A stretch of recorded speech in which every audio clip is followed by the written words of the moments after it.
Hey guys, welcome back to the channel. This is a story about what if Naruto has red lightning bloodline.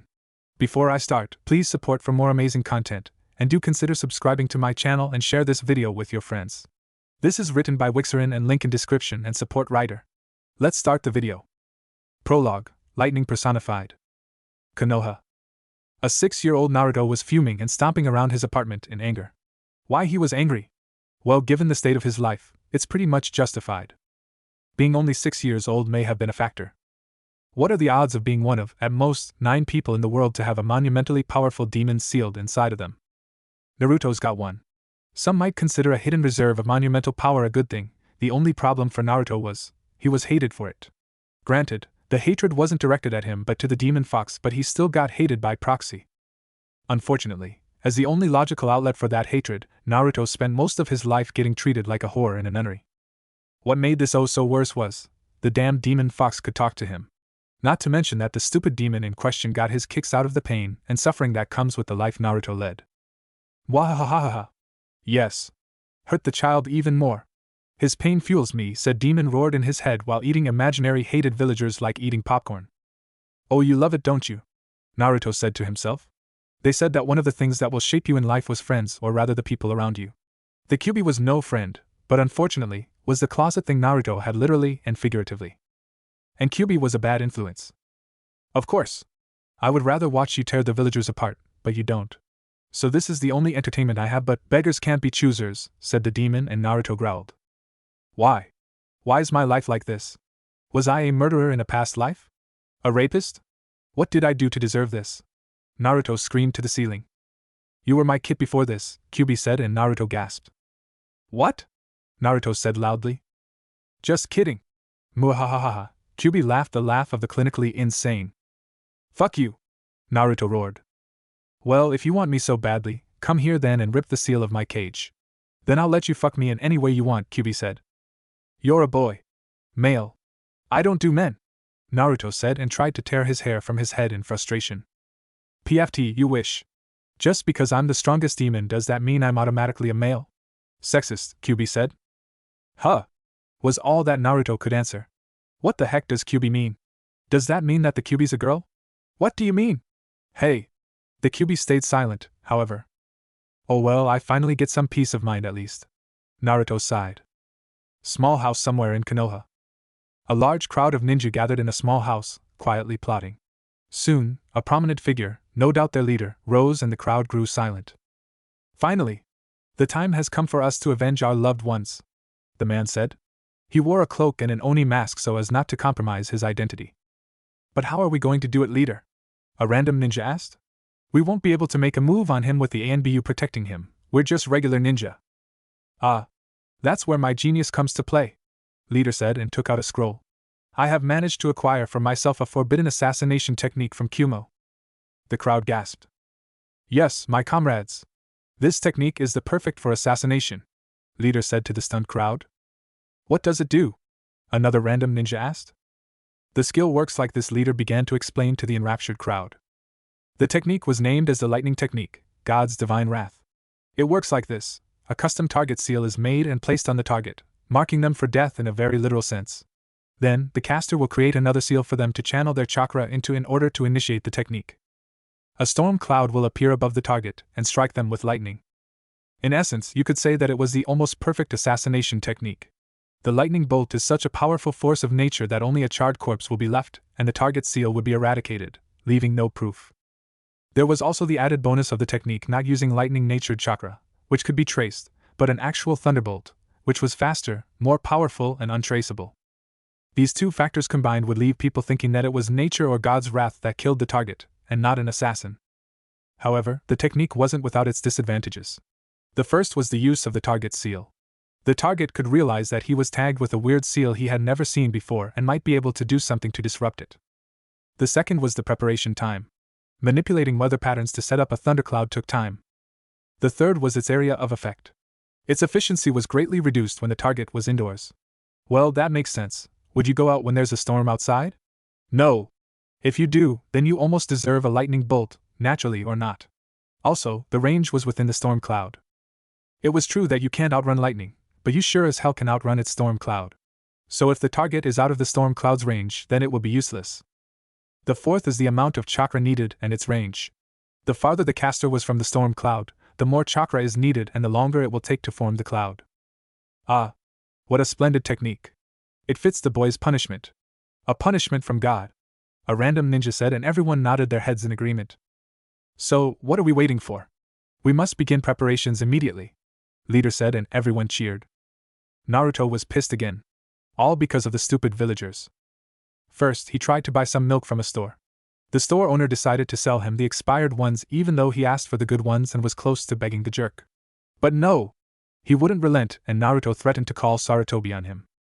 The store owner got mad and kicked him out, but not before Naruto threw the spoiled milk at him and managed to get some of the curdled product into his mouth. Second, he wanted to buy some kunai for throwing practice. The store owner sold him bad ones too. They were blunt and rusty. So Naruto pinned the store owner's hand to the counter using the very same kunai. And now, he had a mob chasing after him. Time to run! And run he did until he bumped into someone. It didn't matter, he kept running. Hee, I've tagged the kid, the man that Naruto bumped said to himself. Now we can start your punishment, demon! Naruto was extremely pissed. He finally managed to escape the mob by running to the top of the Hokage monument, and now, it was raining. Heavily. From the looks of it, it was a huge storm. Cracks of lightning could be seen from the cloud. Gah! They just keep coming, don't they? The misery and pain? Naruto screamed towards the sky and a lightning struck a few meters near him. Is that all you have for me? I've had worse. Come on! Naruto screamed again. Kit, as much as I respect your take-no-shit attitude, can't you do it someplace else? Someplace safer and dry, like indoors perhaps, Kyubi said worriedly. Oh, so now you decided to talk, huh? Naruto said, and Kyubi rolled her eyes. So are you really a female? Yes, I am. Now can we leave? Kyubi said, and Naruto was shocked by this revelation until another lightning bolt missed him by a few meters once again, causing him to jump. Gah! Fuck you, Kami! You gods are cruel, doing this to a child like me! Naruto screamed. God damn it, Kit!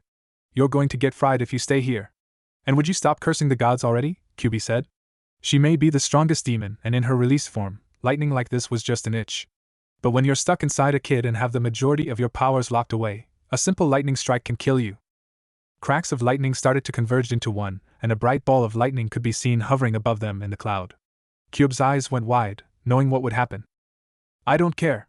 They think they're the only ones that can screw with me? Well, screw them. Screw them all. Naruto shook his fist towards the massive ball of lightning. You think that just because you're all high and mighty you could do anything you want? Huh. Well, this is Naruto Uzumaki telling you otherwise. Naruto screamed again. The ball of lightning chose that moment to unleash its built-up energy. What erupted from the center of the cloud, directly above Naruto's head, was more like a pillar than a bolt of lightning, centered around the little orange-clad boy. We're screwed, we're fucked, we're dead, shit, Kyubi screamed. Mindscape. Boom. Crash. Crack. Naruto woke up in the familiar environment of his mindscape, the sewer prison that kept the Kyubi at bay. What the hell is that sound? Naruto asked aloud. Normally, when he arrived here, he would hear the sounds of water dripping. But now, the place looked like it was going to come down. Some of the walls were cracked and flashes of electricity could be seen coursing beyond it, while some were riddled with holes and Naruto saw some kind of a storm outside of it. God damn it! Kyubi screamed and Naruto ran towards her. What's wrong? Naruto asked and saw that the Kyubi's tails were spread like a peacock's and was glowing with red chakra. The chakra was seeping all over the place. What's wrong? What's wrong? I'll tell you what's wrong, Kyubi screamed at the blonde boy. Naruto just simply sat down and crossed his arms together. Your eyeballs just got blinded by the intense brightness of the lightning strike. Not that it matters anyway, as your eyeballs are now fried. Oh, and that also applies to your whole body. After this, you will be such a badly cooked human that not even carrion-eating animals would look at you. Naruto looked around while scratching his head. Huh, that's not something you get to experience every day, Naruto said, and Kyubi wished she could do a facepalm right now, but she has important matters to attend to. So how come I'm here anyway? That's because I pulled you in here. Time in here moves slower than outside. Your body's being fried right now and my regeneration is the only thing that's keeping you alive. And it's a good thing that I brought you here, if not, you'd gone insane from the pain, Kyubi screamed at him. Ah, Naruto said. Wait, I thought you want me to be insane? Aye. Kyubi was at loss for words. It was true, making the boy insane would definitely help her gain freedom. Why didn't just leave the boy outside? Could some part of her want to protect the boy? Did she have feeling for a human? Shut up. So what now? Naruto asked.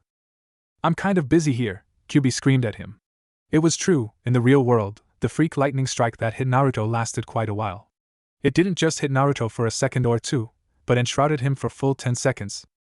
The lightning was now destroying Naruto's body while Kyubi was trying to heal it, and thus, Naruto's body was in a constant state of being broken down and repaired.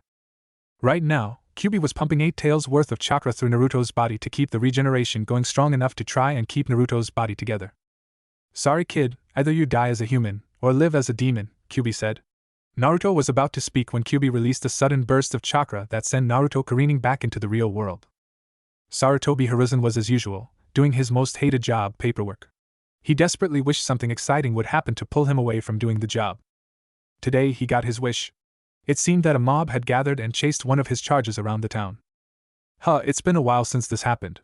Last time was 3 years ago, and I thought I'd made that incident a crystal clear example of what would happen if they do this again, Sarutobi thought. Sarutobi growled and got up to deal with the mob personally. If the kid was unharmed, he would just break their hands. If the kid was hurt, he'd kill them all. Naruto managed to escape them, fortunately, but Sarutobi kept his word. The people that were in the mob had their hands broken. Sarutobi was about to start his search for Naruto when suddenly a storm cloud appeared and began to rain heavily on Konoha. Strange, there weren't any clouds just a minute ago, Sarutobi mused. It had been a bright and sunny day in Konoha. It had looked like it was going to be one of the hottest on record. I hope that Naruto managed to get indoors, Sarutobi mused again when he heard a familiar voice shouting on top of the Hokage monument. Sarutobi's eyes and mouth widened in shock at seeing the subject of his musings shouting at the storm cloud. Of all the places, he chose the highest place in Konoha? Sarutobi said, and his heart almost stopped when 2 lightning strikes almost hit him in quick succession. Umbu! Get that kid away from there! Sarutobi's orders boomed and all of his elites quickly raced towards the blonde boy, soon to be a lightning rod. Alas, none present in Konoha was faster than lightning, and sure enough, a huge lightning strike crashed down on Naruto as he stood atop the fourth's head. All who witnessed it waited with bated breath. The huge pillar of lightning, no doubt the biggest thunderbolt anyone had ever seen, lasted for a full 10 seconds, but to all of them it was an eternity. Strangely though, the lightning pillar of such power and size should have destroyed the fourth's head, but it didn't. It was as if Naruto was blocking the lightning from going any further. Then the witnesses grew fearful as a red aura began to spread from the boy, condensing into separate tails of chakra, 8 in all. Kat Anbu, who was a few meters ahead of Sarutobi, grabbed his left hand in pain, and Sarutobi knew what it meant. Before anyone could react, the blood-red pillar of lightning vanished as quickly as it had appeared. The next second, however, a ball of crackling electrical energy exploded out from Naruto, reducing the Yandame's head to rubble. No one moved, their shock held them in place. Go! Go! Go! Sarutobi regained his composure first, and barked his orders again before all the Anbu disappeared, along with the Hokage. Naruto groggily sat up and rubbed the top of his head. His body felt weird, really, really weird. For one, he didn't feel tired at all. Granted that it was hard for him to get tired, but this was different. It's like that time he drank that damned drink named 4 something. He couldn't remember the name, but the drink kept him up for 3 days straight, and he had enough energy to go on a non-stop pranking spree of the whole village. After that, the drink became outlawed in Konoha. Hell, it had been disapproved of before, now even owning some of the stuff carried a heavy sentence. Why is my skin all yellowy? Naruto thought, holding his hand up to his face for inspection. A sudden spark shot between his index and middle fingers. Instinct made him yell and pull his hand away, but he was shocked, or rather surprised that he wasn't shocked. He'd felt nothing.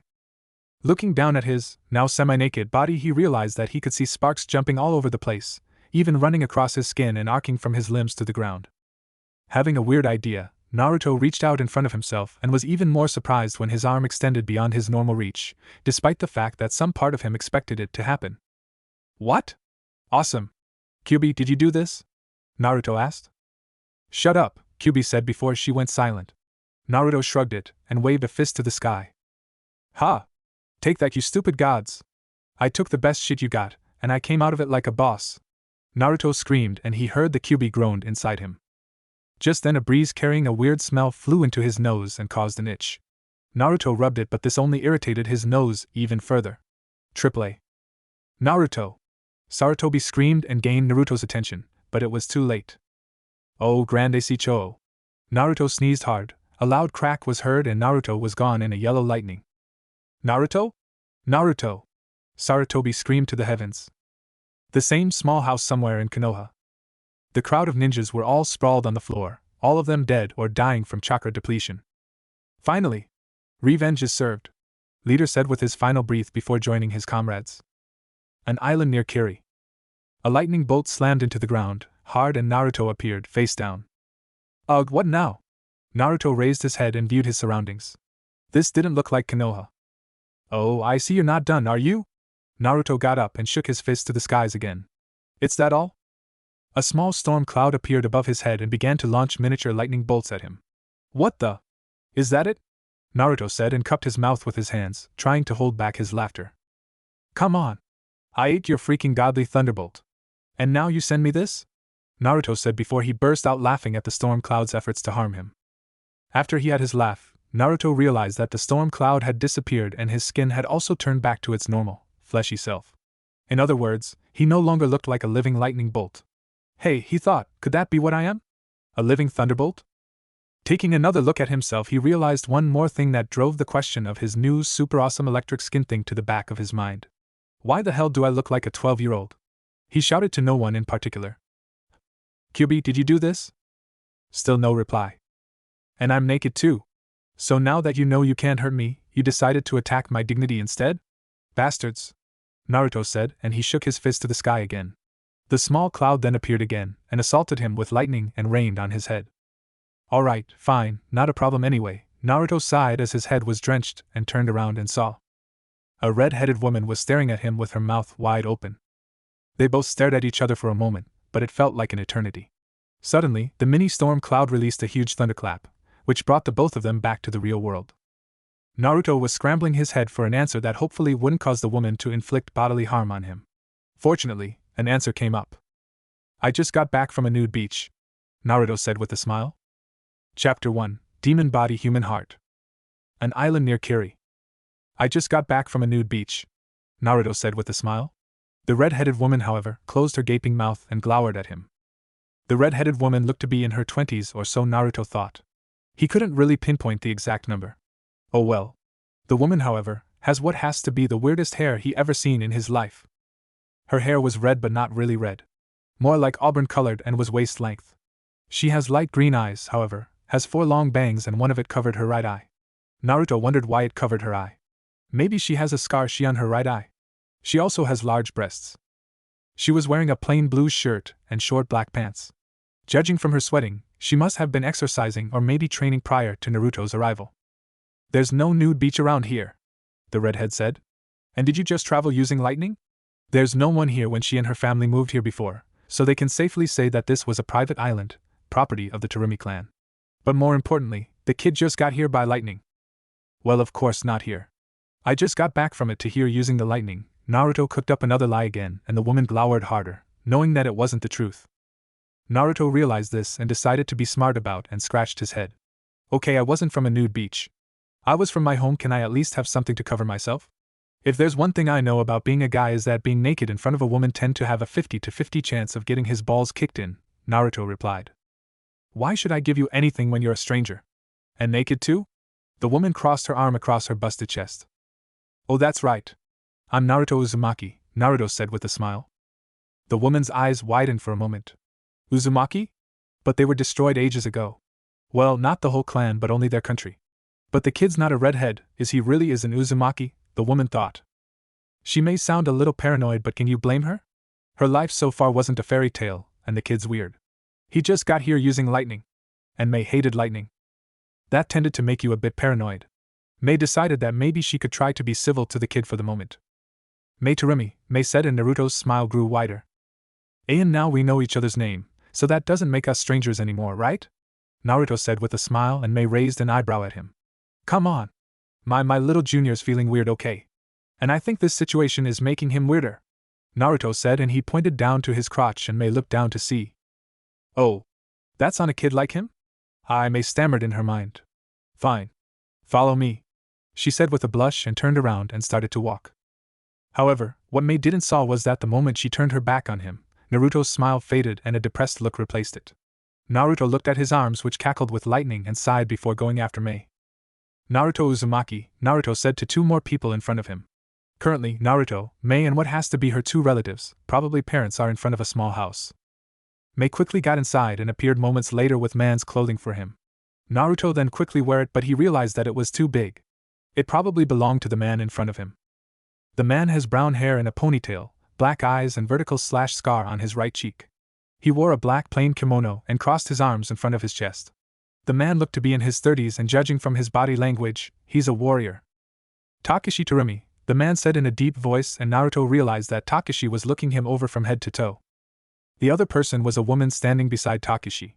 She has solid red hair, unlike Mei's mixture of brown and red. Her hairstyle was quite normal compared to Mei's, however, and it was plain, and it was tied in a ponytail too. She has light green eyes and she wore a plain red kimono. Mai Terumi. Nice to meet you, Uzumaki-san, Mai said in a soft voice. Well, at least she's nice.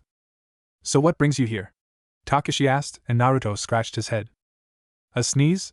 Naruto answered honestly, and Takeshi raised an eyebrow at him, while Mai giggled. The truth, boy. Takeshi commanded, but Naruto wasn't affected. Having countless adults screaming at him and demanded him things has toughened him up. Besides, he wasn't scared, as he did tell him the truth. It just wasn't detailed after all. It is the truth, Naruto said, and Takeshi glowered. It just wasn't detailed, Naruto said again, and his stomach decided to save the situation by growling at everybody. The sound that came from the stomach was monstrous. In fact, had any Konoha citizen that has faced the Kyuubi heard her growl and survived, they could say that the sound from the Kyuubi in Naruto's stomach was the same. It makes one wonder if the sound was actually Naruto's stomach, or the Kyuubi herself. Takeshi was taken aback by this. Mei let out a small eep, while Mai just laughed. Naruto himself looked astonished by his stomach. That's a new record, Naruto said sheepishly and rubbed his stomach. Mai stopped her laughed, and wiped away a tear. Well, Uzumaki-san, can I call you Naruto? Mei asked, and Naruto nodded. We're just about to have dinner. Why don't you join us? Naruto nodded again with a smile and followed them inside the house. Naruto ate what has to be the best dinner he ever had so far. It was normal food for once, and not instant ramen. Heck, he only ate ramen because that's the only food that he could get. The only restaurant that accepted him and not poisoned him even if they do was the Ichiraku Ramen.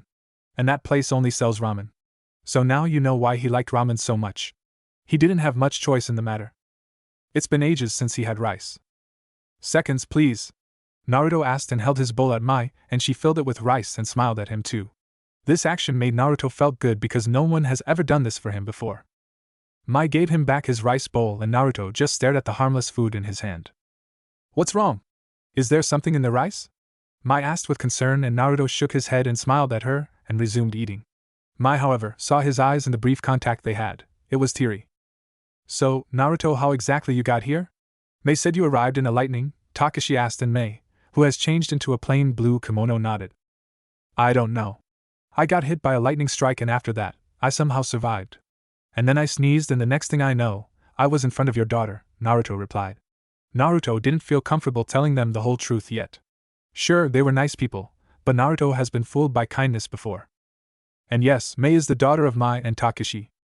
Takeshi eyed the boy, who resumed eating and knew that the boy didn't tell the whole truth. How you survived the lightning strike and got sent here anyway? Do you use any technique before this? Or do you have a bloodline or something? Takeshi asked, and Naruto shook his head.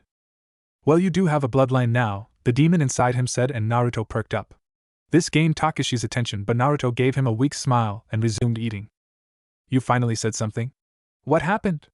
Naruto thought. Saving your ass took out much of me. We'll talk later, Kyuubi said, and Naruto nodded. The dinner was silent for a moment before Mai sighed. Mei clearly didn't want to talk to let her parents deal with the situation. Takeshi knew that he couldn't brute force the answer from the kid and decided to give him some time. Mai, however, doesn't like a silent dinner at all. So Naruto, where are you from? Mai asked, and Naruto stopped eating but stared at his rice. Sarutobi once told him that should he ever find himself to be outside of Konoha's gates and met a stranger, he was not to tell them where he's from. Sarutobi told him to remain silent and wait for ninjas from Konoha to come for him. Mai realized his silence meant that he wasn't going to answer. We're from Kiri, Mai stated, and Naruto looked at her. He didn't expect for her to tell something about them. He expected the give and take policy. Tell something about you, and they will tell something about them. Naruto thought that should he refuse to tell them anything, they would refuse too. We were Kiri ninjas before Takeshi and our jonins, but Mei here was a chunin, Mai stated. Takeshi looked angry that Mai was so open about it, and opened he was about to say something when Mai glared at him. Not a sound came from Takashi. Naruto, however, was thinking hard. If memory serves him right, Jonin was a high-level ninja while Chunin was the medium. Wait. You said were? What happened? Why do you quit? Naruto asked, and Mei looked uncomfortable. Mai smiled and said, We were hunted down by our own village. Naruto widened his eyes in shock. This is because we have a bloodline. Well, Takashi and I have one. Mei here have both of our bloodline, Mai said and smiled at her daughter. Mei smiled back weakly. Naruto, however, has conflicted feelings. Their situation was almost like his. And Mai was so open with him. He felt bad if he didn't do the same. But he wasn't sure if he was ready.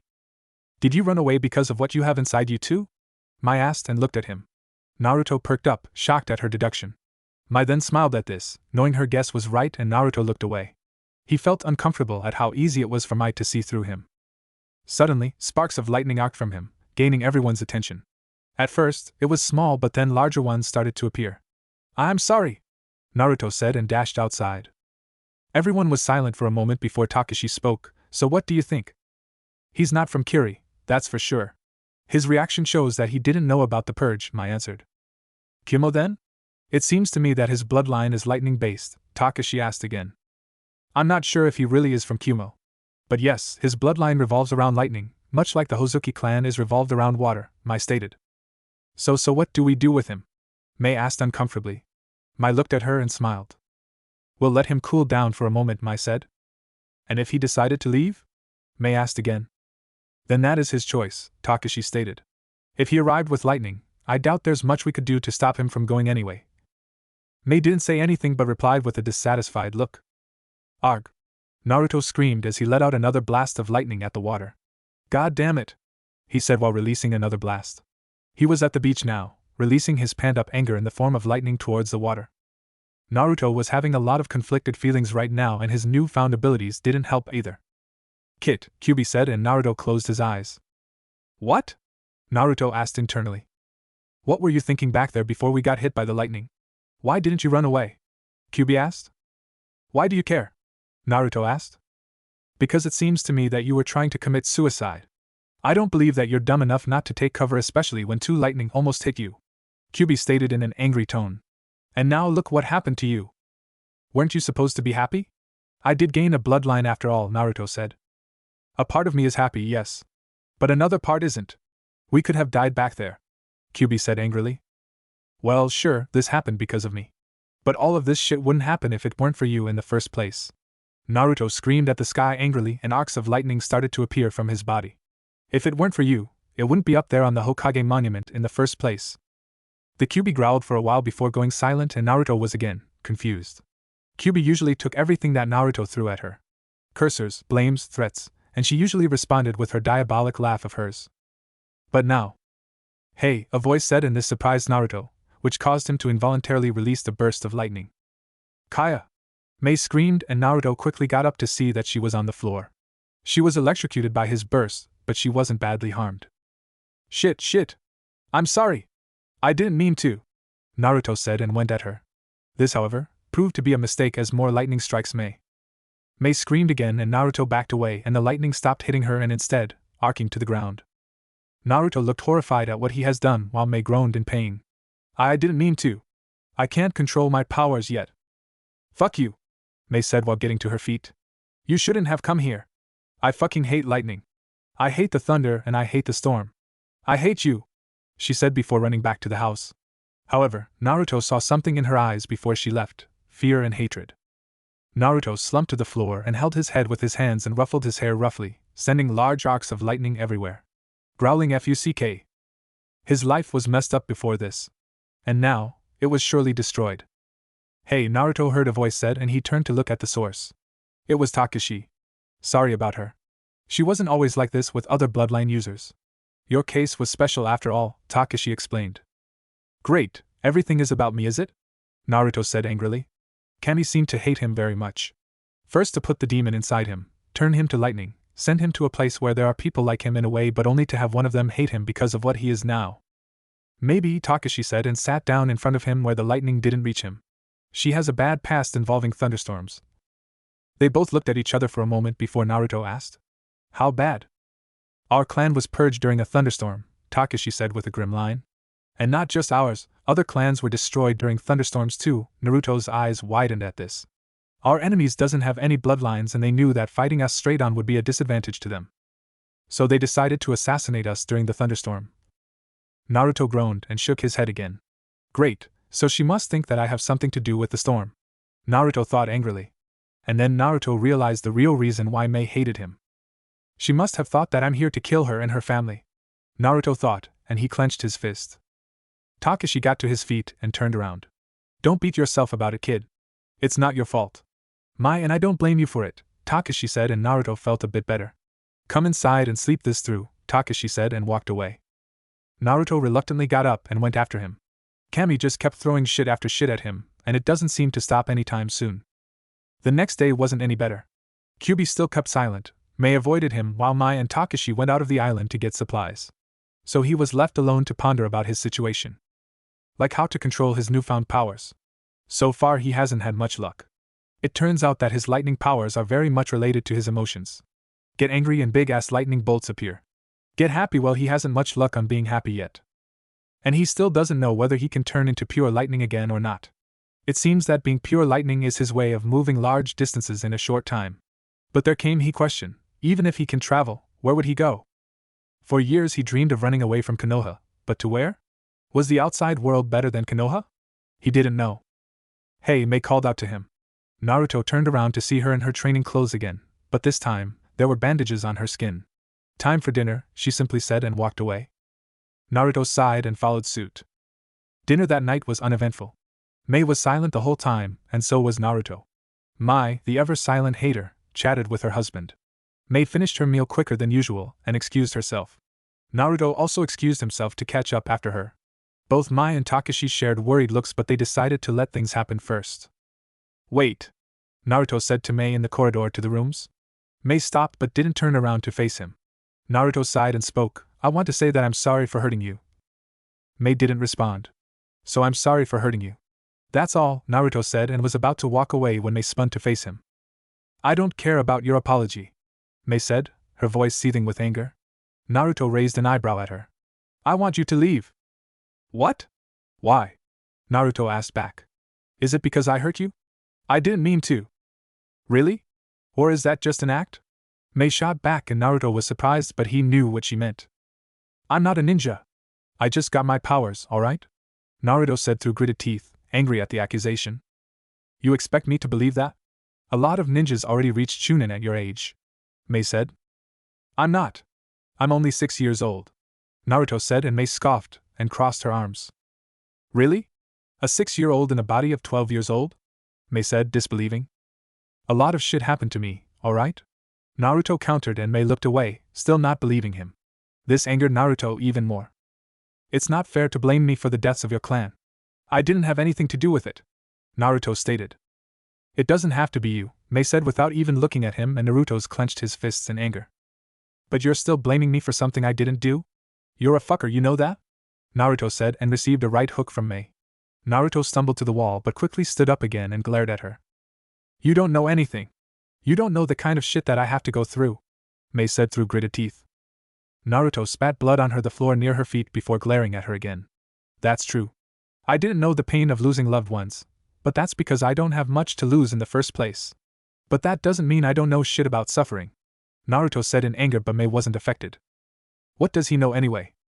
I've known about your story, that you were discriminated because of your bloodline and you witnessed the massacre of your clan. So let me tell you mine. From the day I was born, my own father sealed a demon inside me, Naruto said, and Mei looked shocked from this. Yes, Naruto knew, as Kyuubi told him on the first day they met in an attempt to break him. I'm from Konoha and the host for the nine-tailed beast. Ever since I was little, I was discriminated, hated, prejudiced, and bullied. I've had countless assassination attempts on me, and you know the most memorable one I've had? I was poisoned in a restaurant, and no one did anything to help me, Naruto said, and Mei looked horrified with each word that came from Naruto's mouth. You at least have a family. I don't. And do you want to know why I got hit by lightning in the first place? Because I wanted to die. But it seems that Kami wasn't through with playing with me, because here I am. Naruto said, his eyes started to tear. All this time, they hated me for something that I didn't do, for something that I wasn't. They called me demon, but I took solace in the fact that I didn't do any of the things they said I did, the fact I wasn't a demon. Naruto said, tears running down his cheek. But now I am one, and they were right all along. Before this, I don't have any trouble touching people, and now Naruto said as arcs of lightning started to appear from his body. You see? Now I don't have anywhere to go. I don't know what to do. Mei didn't know what to say. She didn't think much of the kid Naruto's feelings before. She never did. And now she regretted it. I thought that you understood that you're different. But obviously I'm wrong, as you're just the same as everyone else. You're just the same as the people that discriminated your own clan. Naruto said and ran away. The lightning arcs followed him. Mei felt a massive guilt inside her, and she fell to the floor, crying. All this time, she couldn't see past her own suffering to see that Naruto too was suffering. And worse, she blamed him for the sins that he didn't do. How could she be so foolish? So selfish? Ardha! Naruto screamed towards the heaven while releasing a large beam of lightning. You fucker! Take it back! Take it back! Naruto screamed and threw more bolts at the sky, hoping that he could hit the being that caused him so much suffering, or at least, remove his curse from him. I'm not your toy, Naruto cried, and he sat down and hugged himself. To make it worse, a storm cloud was heading towards the island. A thunder could be heard and Naruto cried even harder. What did you do? Takashi screamed at him and Naruto turned around to face his angry look. Naruto struggled to answer, but Takashi cut in. There are active hunter ninjas active everywhere. You just alerted them to where we are, Takashi said, and Naruto looked horrified. It seems that Kami wasn't through toying with him. 11 Kiri hunter ninjas sat around in a bonfire. All of them were eating their dinner. Their 12th member came rushing to the leader of the group. Sir, I saw bursts of lightning from an island near here, sir, the ninja said. And? Hunter leader said in a bored tone. Lightning was a normal thing. Why would he fuss about it? The lightning came from the ground, sir, the ninja said again, and hunter leader perked up. More specifically, it came from the island where we speculated some of the bloodline remnant is. It could be that other hunter groups have engaged them. Hunter leader smiled and tossed his food into the fire. Well, let's not let them have all the fun, shall we? He then got to his feet and wore his mask while the rest followed suit. And it seems that a storm is heading towards the island, the ninja stated. Hunter leader cracked his neck. It seems that Kami is on our side again. The rest of the squad cheered and they began to move. I didn't mean to, Naruto chanted again and again to himself, as he rocked his body back and forth. Mei didn't fare any better either, as her phobia of thunderstorm kicked in and she was gripped with fear, unable to move. Damn it! Guys, let's go, Takashi said as he tried to grab Mei, but she refused to go outside where the storm was raging while Naruto released arcs of lightning, making the task of touching him almost impossible. Mai bit her lip and was thinking of her options. Their bloodlines, although powerful, was severely limited by the heavy rain. Her husband, Takashi, was from the Terumi clan, who uses fire and water techniques to create the boil technique, essentially a melting mist. However, its usage was limited outdoors right now as the rain can reduce its effect. It has to be used indoors, but she was sure that the hunter ninjas would not be foolish enough to engage them inside. Mai wasn't from the Terumi clan, but she was the daughter of Rashi, the host of the four-tailed beast, and gained the bloodline to use lava technique using fire and earth techniques. Again, her lava's potency is reduced in the heavy rain, turning them from melting flaming earths to just normal rocks.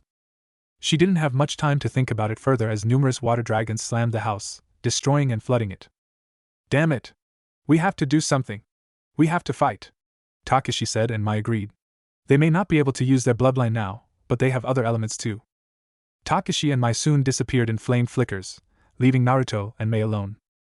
Naruto closed his eyes and hoped that everything will be over when he opened it. Mindscape. Naruto was back in the mindscape now. It looked like before, as there are still cracks and holes and a storm was still raging outside of it. However, the sewer's water was now chest deep. Kit, are you just going to sit here and weep? Kyubi said angrily. Her red eyes glowered at him. Shut up. You don't have the right to say anything. You were the cause of all this. Naruto shot back angrily. That may be true, but these people are going to kill you regardless. Are you just going to sit around and let them? Kyubi screamed at him. Naruto clenched his head at the pain from the scream. Let them. Maybe they'll do a better job than everyone else before this. You're a pathetic fucker. Where's your take no shit tough attitude before this? Your crazy and annoying attitude? Kyubi said. It was just a front. A cover. I acted tough because that's the only thing I can do, Naruto replied, and his shoulders slumped. Now you can do something. You have your own power. You command the lightning, the thunder, and the storms, Kyubi said. It's a curse. I won't use it, Naruto replied, and Kyubi growled in anger. In fact, I'm tired of all this shit. I'm tired of everything. Naruto then began to wade through the water and the seal on his stomach was visible. The spiral seal then formed together in the shape of a black circle and black liquid started to pour from it. Naruto's eyes began to darken as he approached Kyuubi and the water level raised even more. I'll free you, I will die, we both got what we want and we both will be happy, Naruto said. And then Kyuubi realized that Naruto was broken. The water level represents his hopelessness.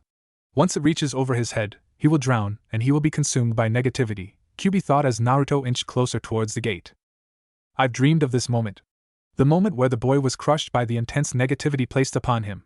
But why it felt wrong? I should be happy. What is this feeling? It isn't hatred. This alien feeling. Kyuubi though angrily. And then it struck Kyuubi. The feeling was similar to how Mito always described it to her. It was. No. She wasn't made for that. She's malice incarnate. Fine. Kyuubi roared and Naruto stopped his advance. But let me ask you this. All this time you were blamed for something you did not do and were not. Now, however, the situation we're in is entirely your fault. So what are you going to do about it? Are you going to let innocent people get hurt because of you? Kyuubi replied. Naruto thought about for a moment. All this time, everything that has been done to him was wrongly justified. It wasn't his fault. He didn't do anything. And one thing for sure, he didn't hurt innocent people, only the ones that hurt him before. But now, if it weren't for him, the hunter ninjas wouldn't have assaulted the island and the Terumi family wouldn't be in this situation. And now, they're going to get hurt because of him. Naruto clenched his fist so hard that his knuckles turned white. Should he go back? No matter how hard I tried, no matter what I do, it won't work, Naruto said again and more black liquid started to pour out.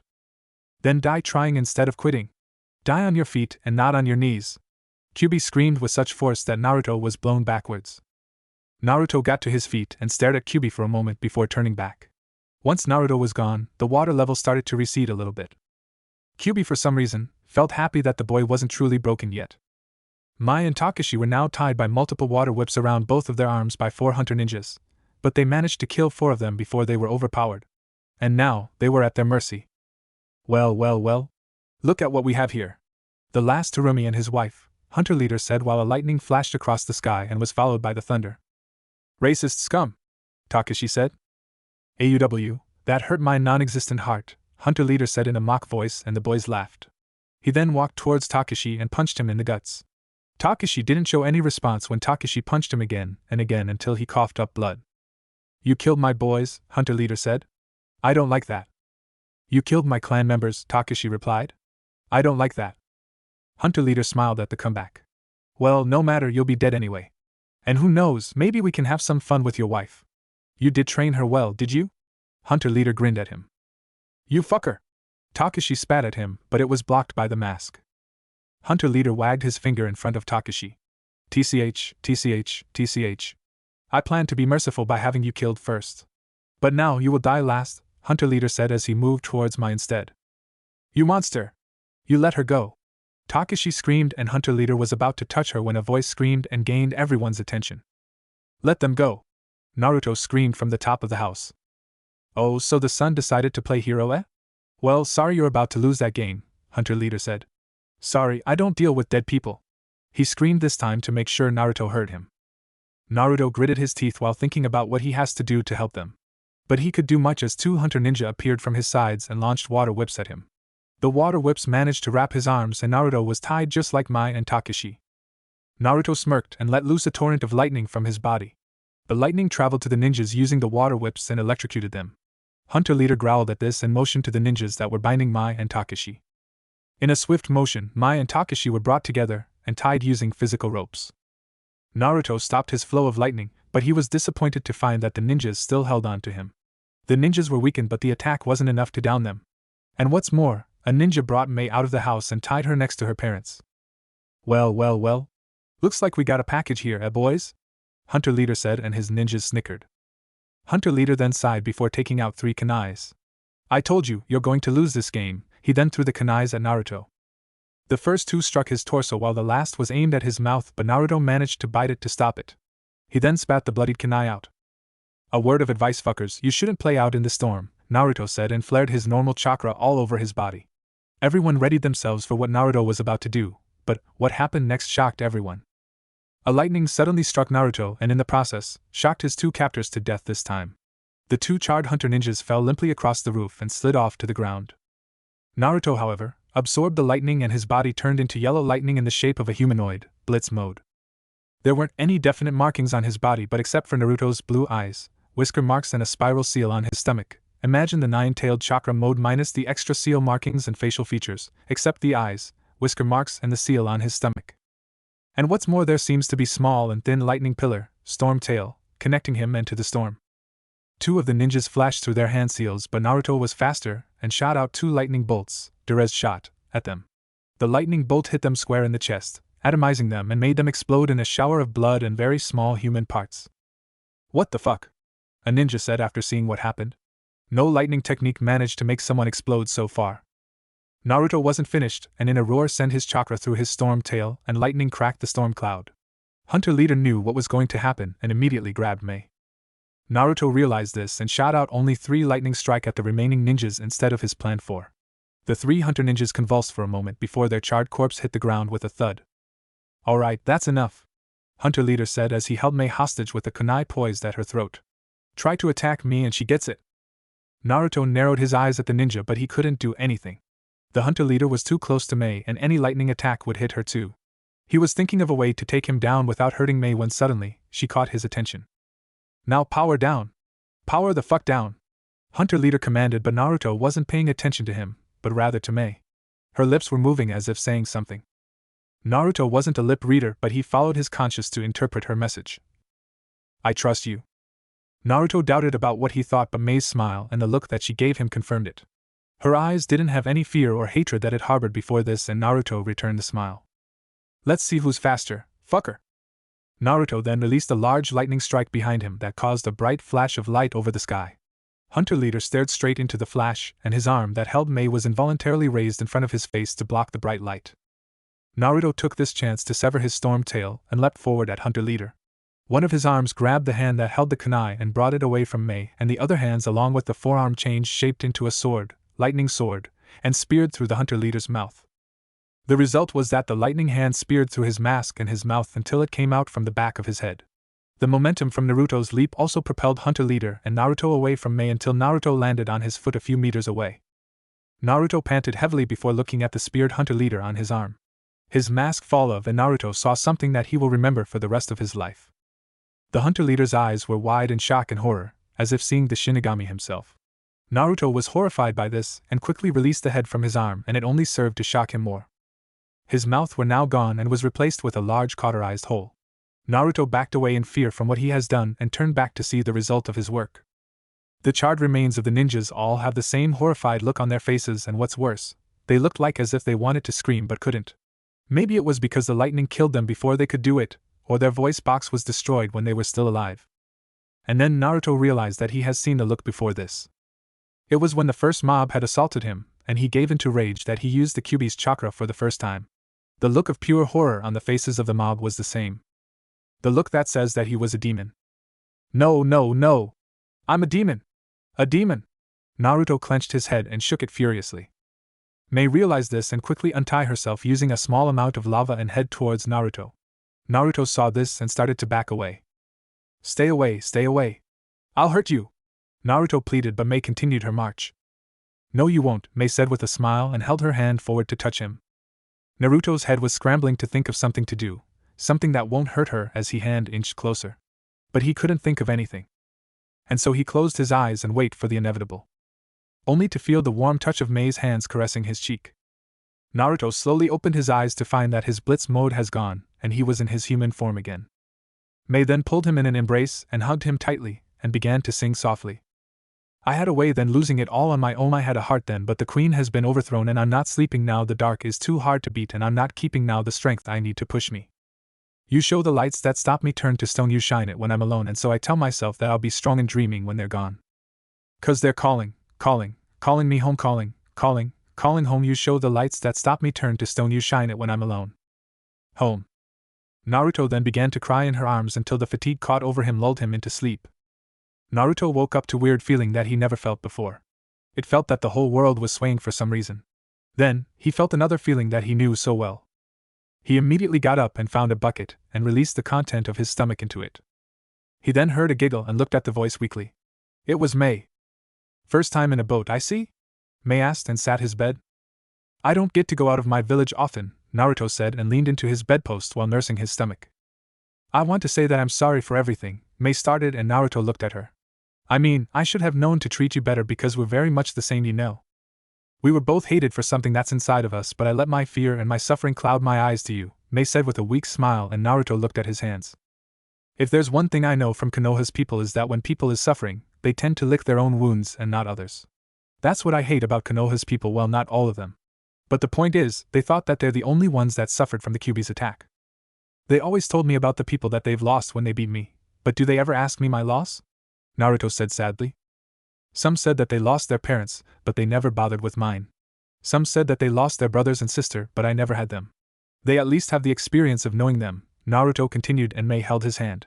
Naruto looked at her and saw her smile. Thank you for everything that you did, Naruto, you're a hero, May said and Naruto cried again. Not many have thanked him for his sacrifice of being the Kyuubi's host, and he felt appreciated. Naruto, I want you to know something about me, May said and Naruto wiped his tears. I used to hate my bloodline, you know. I've once thought of how it would be if I didn't have my bloodline. Would it be different? Would I have peace and now hunted down like a vermin? I felt like being inside the body of a demon and I wished that I could trade it with a human's body. And then? Naruto asked and May smiled. And then I realized that if I joined the people that treated the bloodlines wrongly, then it will not be worth it. I realized that I may have a demon's body, but I have a human's heart. And if being given the choice of having a demon's body but with a human's heart, or a demon's heart with human's body, I'll choose the first, May smiled and hugged Naruto. You may have a body of a demon, but your heart is human, May said. Naruto felt like somebody has just drained a massive liquid weight inside his heart. May then released the hug and kissed him on the cheek, earning a blush from him. You know, Naruto, you're lucky, May said and Naruto raised an eyebrow at her. You're lightning and you can fly among the clouds, free to go anywhere you wanted to. Well, maybe I want to be grounded this time, Naruto said with a grin and May smiled, knowing what he meant, and she got up. Thanks again, Naruto, you've made me lost my fear of thunderstorms, May stated. Really? Naruto asked and May nodded. You made me realize that lightning wasn't so bad. In fact, they're actually light in the darkness of the cloud. Their life might be short, but they're powerful and brighten the sky where the sun couldn't shine. It kinda make me feel that they're actually hope, May said with a smile and Naruto returned with an even bigger smile when he understood the meaning. But still don't go outside during a thunderstorm. That's how I got into this situation in the first place, Naruto stated and May chuckled. I know that.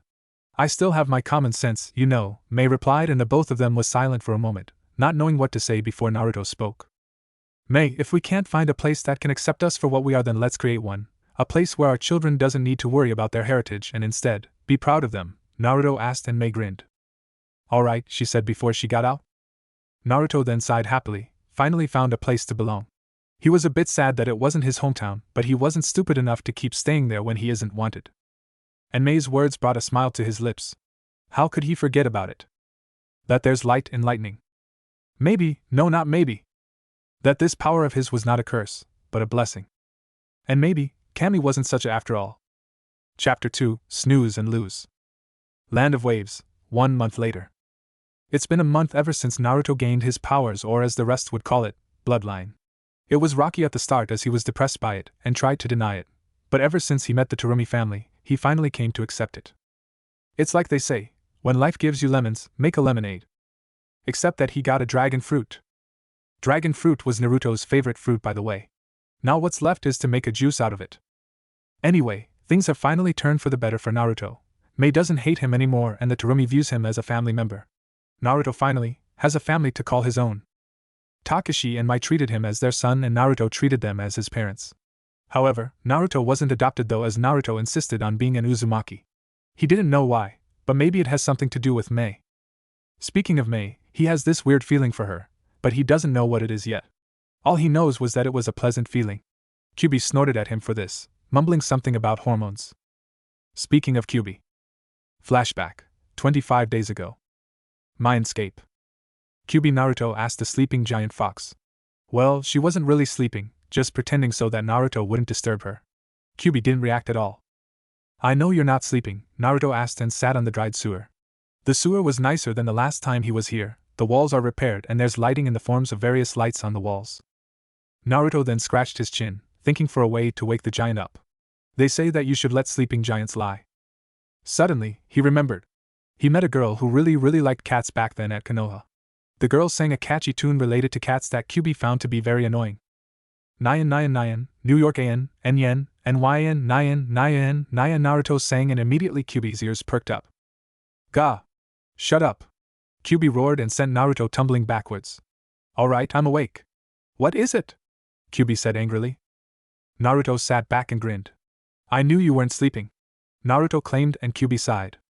What is it, Kit? Kyubi said tiredly. She knew why the boy was here. She just didn't want to talk about it. Thanks for screaming some sense in me, Naruto said with a smile, and Kyubi shot him a glance before looking away. She never had someone said positive words to her before. Usually it was demands, begging, and words of hatred. Ever since Kyubi knocked him out of his emo state, Naruto has viewed her in a new light. He now knew that there's good in his tenant. TCH, don't make me regret it, Kyubi replied. Sure. Anyway, I'm here to ask you about my body. What happened exactly? Why I got my powers and why I'm in a 12-year-old body? Naruto asked. Kyubi sighed again and sat down. This is going to be long. Oh well, might as well get it over. The thing is, when that freak lightning hit you, it was destroying your body, and at the same time, to save you, I have to keep channeling my chakra into you. So your body were in a constant state of being destroyed and being healed. Naruto crossed his arms, closed his eyes, and nodded sagely with grunts of HM every now and then. Had I kept channeling a steady amount of chakra, chances are, you would survive as human after the lightning strike was over. But I kind of overdid it at the time, turning you into something else, Kyubi stated and looked away. Oh, awesome! Naruto said excitedly, and Kyubi turned to look at him again. Wait, you're not mad? Kyubi asked. Naruto tilted his head at her. What for? I could have kept you as a human, Kyubi stated, and Naruto shrugged. Nah, being human is overrated. Besides, normal is boring, Naruto replied with a grin. So you've come to terms with it, Kyubi said, more of a statement than question, and smiled, happy that Naruto wasn't mad at her. Alright then, anyway, like I said, I overdid it and made you older, physically, and turned you into an elemental being. More specifically, a lighting elemental. The thing is, you could have been a different kind of something, like a fox demon. But I guess the presence of the lightning added in the equation results in you, Kyubi stated. Wait, so are you saying that if it weren't lightning, I could have been different? Naruto said, and Kyubi nodded. And what's an elemental being anyway? Elemental beings are a living sentient energy being. They are a collective of energy, or element bound by a will or a soul. The thing is, everyone has soul, right? Kyubi said, and Naruto nodded. Most of us have our soul contained within bodies made of flesh. The elemental beings, however, uses elements as their body and vessel. Most of what you people call spirits and gods are elemental beings. I see. But how does it explain of me having two forms, the lightning and human form? Naruto asked. The elemental beings, or elementals for short, has almost complete control over their element. The strongest elemental's mastery enables them to crystallize or harden their element, and vice versa. Essentially, you could do the same, and thus, you are able to convert lightning to matter and matter to lightning. But that matter is limited to your flesh for the moment, Kyubi explained. Whoa! Awesome! Naruto fist pumped to the air. Usually, elementals preferred their elemental form, but in your case, for some reason, your default form is your human body, Kyubi said, and Naruto nodded. I guess it has something to do with me being sealed inside you. Anyway, so it seems that you are able to eat lightning for various benefits like powering you up or healing you. I suspect that you will be able to recover lost limbs if you consume enough lightning, and you could be immortal if there's constant lightning around you, Kyubi stated again, and Naruto's mouth was wide open. Double awesome! Naruto double fist pumped this time. It is. Elementals are unstoppable when there are plenty of their elements nearby. However, it is not without its weaknesses, Kyubi said. For one, do you know why you involuntarily release lightning? Naruto shook his head. I was about to ask you about that. Well, to get to that we must first cover a few topics. The first is, what do you know about muscle memory? Kyubi asked, and Naruto scratched his head. It has to do with practice, I think, Naruto said, and Kyubi nodded. Quite true. Muscle memory is the way of teaching your body about a task through repetition. In other words, it is an education for your body. For example, try to practice your academy taijutsu now, Kyubi ordered, and Naruto pointed a finger at himself. Now? Kyubi nodded, and Naruto got up and sluggishly began his taijutsu. He didn't learn much because the teachers didn't bother teaching him. He had to learn by looking from the kids. As he paced through the steps, he had to remember the steps one by one through his memory. Do you know why you're sluggish? Kyubi asked, and Naruto looked away in shame. It's not because of you, Kit. Naruto perked up at this. Everyone starts slow. This is because your mind is telling the body the steps it needs to do. I see, Naruto nodded and scratched his chin. Over time with repetition, your body will be able to do the steps without many stimuli from the mind to the point that it becomes a reflex and as natural as breathing or so to say, automatic, Kyubi continued. Now, obviously the human body isn't able to instantly cast techniques at a thought, Kyubi said. You must know, certain animals are able to cast techniques without the use of hand seals. This is because these animals like the toads at Mount Myaboku have been able to use chakra longer than humans. Humans are new in the chakra business and thus, their body isn't able to instantly cast techniques with just a thought. Naruto titled his head again. New? But 1 or 2 or 300 and even 1,000 years is relatively young to immortals such as nature, Kit, Kyubi answered, and Naruto would, and evolution is slow. Anyway, that's why we need hand seals. Hand seals is the way of telling your body what technique you want it to cast. Again, over time with repetition, your body is able to do techniques faster and better to the point that less hand seals is required. If you practice long and hard, you can cast techniques that usually require a lot of hand seals with only one hand seal or none at all, Kyubi said, and Naruto looked excited. Now, that covers muscle memory. Let's talk about instincts. Do you know what instincts are? Kyubi asked again. It's kind of hard to explain. Naruto scratched his head again, and Kyubi nodded. Instincts are innate behavior that is automatic and exists inside all of us without learning. For example, take sea turtles. A sea turtle will lay their eggs on a beach and leaves. Their hatchlings then will automatically swim towards the ocean even without any adult turtle to guide them, Kyubi stated. Oh. You mean like motherly instincts in animals? Like how first-time mother cats are able to raise their young so well?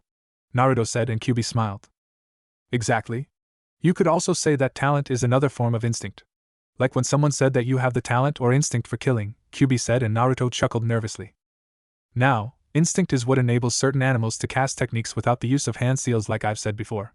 In humans, although you can't automatically use techniques, the instincts and talents for certain element is there. This is what you call elemental affinities. An example would be how the blasted Uchiha is able to use fire well because it is in their instinct. So their ancestor must be an arsonist then? Naruto asked while scratching his chin. Must be. Now I've covered the important topics. Can you relate it to your situation? Kyubi asked, and Naruto was silent for the moment before his eyes widened. Are you saying that I have the instinct to automatically use lightning techniques? Naruto said, and Kyubi smiled, happy knowing that the boy wasn't too stupid. Correct. You have the lightning instinct inside you, Kyubi said. You are able to automatically cast lightning without the use of hand seals. However, this in turn became somewhat of a curse to you. Your body doesn't know when you want it to cast your lightning techniques. So it uses your emotions as signal instead. When you're angry, your body interpreted as sign that enemies are nearby and began to release lightning, Kyubi explained, and Naruto oohed. And then finally, what do you know about chakra? Kyubi asked. Not much. I don't understand much what the teacher said, Naruto replied and scratched his head. That's not your fault, really. The teachers at Konoha tried their best to hinder your education. Anyway, chakra is an energy that is generated through the mixture of physical and spiritual energy. It is very versatile as it can be shaped and transformed for various purposes, Kyubi started to explain. Now, normally, creatures generate normal chakra by default. However, elemental beings generate chakra based on their nature by default instead. Do you understand? Kyubi asked, and Naruto pondered for a moment. So are you saying that I generate lightning chakra instead of normal chakra by default? Naruto said, and Kyubi nodded. Go outside and have them teach you other elemental technique, Kyubi ordered, and Naruto complied. Teach me, teach me. Okay. Mei sighed. Naruto can be annoying when he wants something. Watch me, okay? Naruto nodded, and Mei casted a water technique. Water technique. Violent water wave. Mei casted, and a large amount of water gushed out from her mouth towards the river for a few seconds before Mei stopped it. It's a basic technique, so you should be able to do it on the first try. Naruto, whose mouth was hanging wide open at the display, closed it and nodded. He then did the same hand seal and water technique. Violent water wave. And all that came out is a cone of lightning from his mouth. Eh? Naruto said after he stopped the technique, and Mei raised her visible eyebrow. But I did the same thing as you did, Naruto said. I know, Mei replied and tapped her chin, thinking. Do you see, Kit? Your body interpreted as another form of lightning technique and not water technique. The problem right now is, to override your instinct, and you're going to need a lot of chakra control exercises, Kyubi stated in his mind. Flashback end. So after much brainstorming later, they all came up with a wicked name for his bloodline, the Reiku, which translates to Lightning Lord. Which sounds very cool and menacing, although Mei argued that the name could inflate his ego to lord-like proportions. Well, lord-sized ego wasn't so bad. At least they didn't go with his suggestion, Raijin, which is Thunder God. Then Mei would have something to be very worried about. Anyway, as wonderful his powers was, for the moment, it kind of sucked a bit. This is because his body interpret everything that he wanted to do as lightning. This includes normal chakra use such as leaf floating, tree and water walking. Every time he wanted to flow normal chakra, lightning came out. And so, he couldn't do normal chakra control exercises. What kind of ninja that couldn't walk on trees or water? Kyubi stated that he is a being of lightning, thus his default chakra is lightning chakra. And thus he was faced with a weird problem. Normal people had trouble turning their chakra into other types of chakra. He has the opposite problem, turning his lightning chakra into normal chakra. This also brings the problem of converting it to other types of chakra. It requires one more step. An example would be, for an Uchiha to cast flame techniques, they have to convert their chakra into flame chakra. For Naruto, however, he has to convert his lightning chakra into normal chakra then to flame chakra. That's why he couldn't cast the water technique earlier. It was because he didn't do any of the steps. And thus, he couldn't do normal chakra control. He has to do an improvised version of it, including emotion and mental control. And let me tell you, an energy being like him that can discharge dangerous lightning bolts at people on a whim requires perfect chakra control to live normally. And Naruto sucked at it due to his high reserves. It's like trying to get a drop of water out of a hose. Medium chakra control wasn't enough, as he still discharged lightning bolts that can knock out an adult off his feet. Not to mention about emotion and mental control. His new parents recommended meditation, but come on. I mean, he's an energy being. Energy. Not to mention lightning. Have you ever seen a frozen lightning before? Never, right? And that's the problem. He's the epitome of movement. Mai sighed with a smile. She always wanted another child before. This was because she wanted to have variety, so to say. Mei was the quiet, calm and serious type while Naruto was the loud, active and goofy type. It's always fun to see those two personalities clash. Well, she got her wish now. Stay there and be quiet. Mei ordered Naruto, trying to get him to meditate. Naruto complied and became quiet, sitting cross-legged, hands on his knees and eyes closed. 10 seconds later, one of his opened to spy on Mei, who was watching him like a hawk. Congratulations.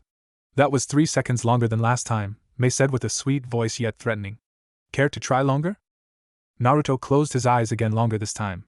However, his eye muscles then twitched as he was about to open them, but Mei raised a finger and said a firm no, and Naruto cancelled his action. About 2 minutes later of Naruto managing to keep his eyes closed, Mei sighed.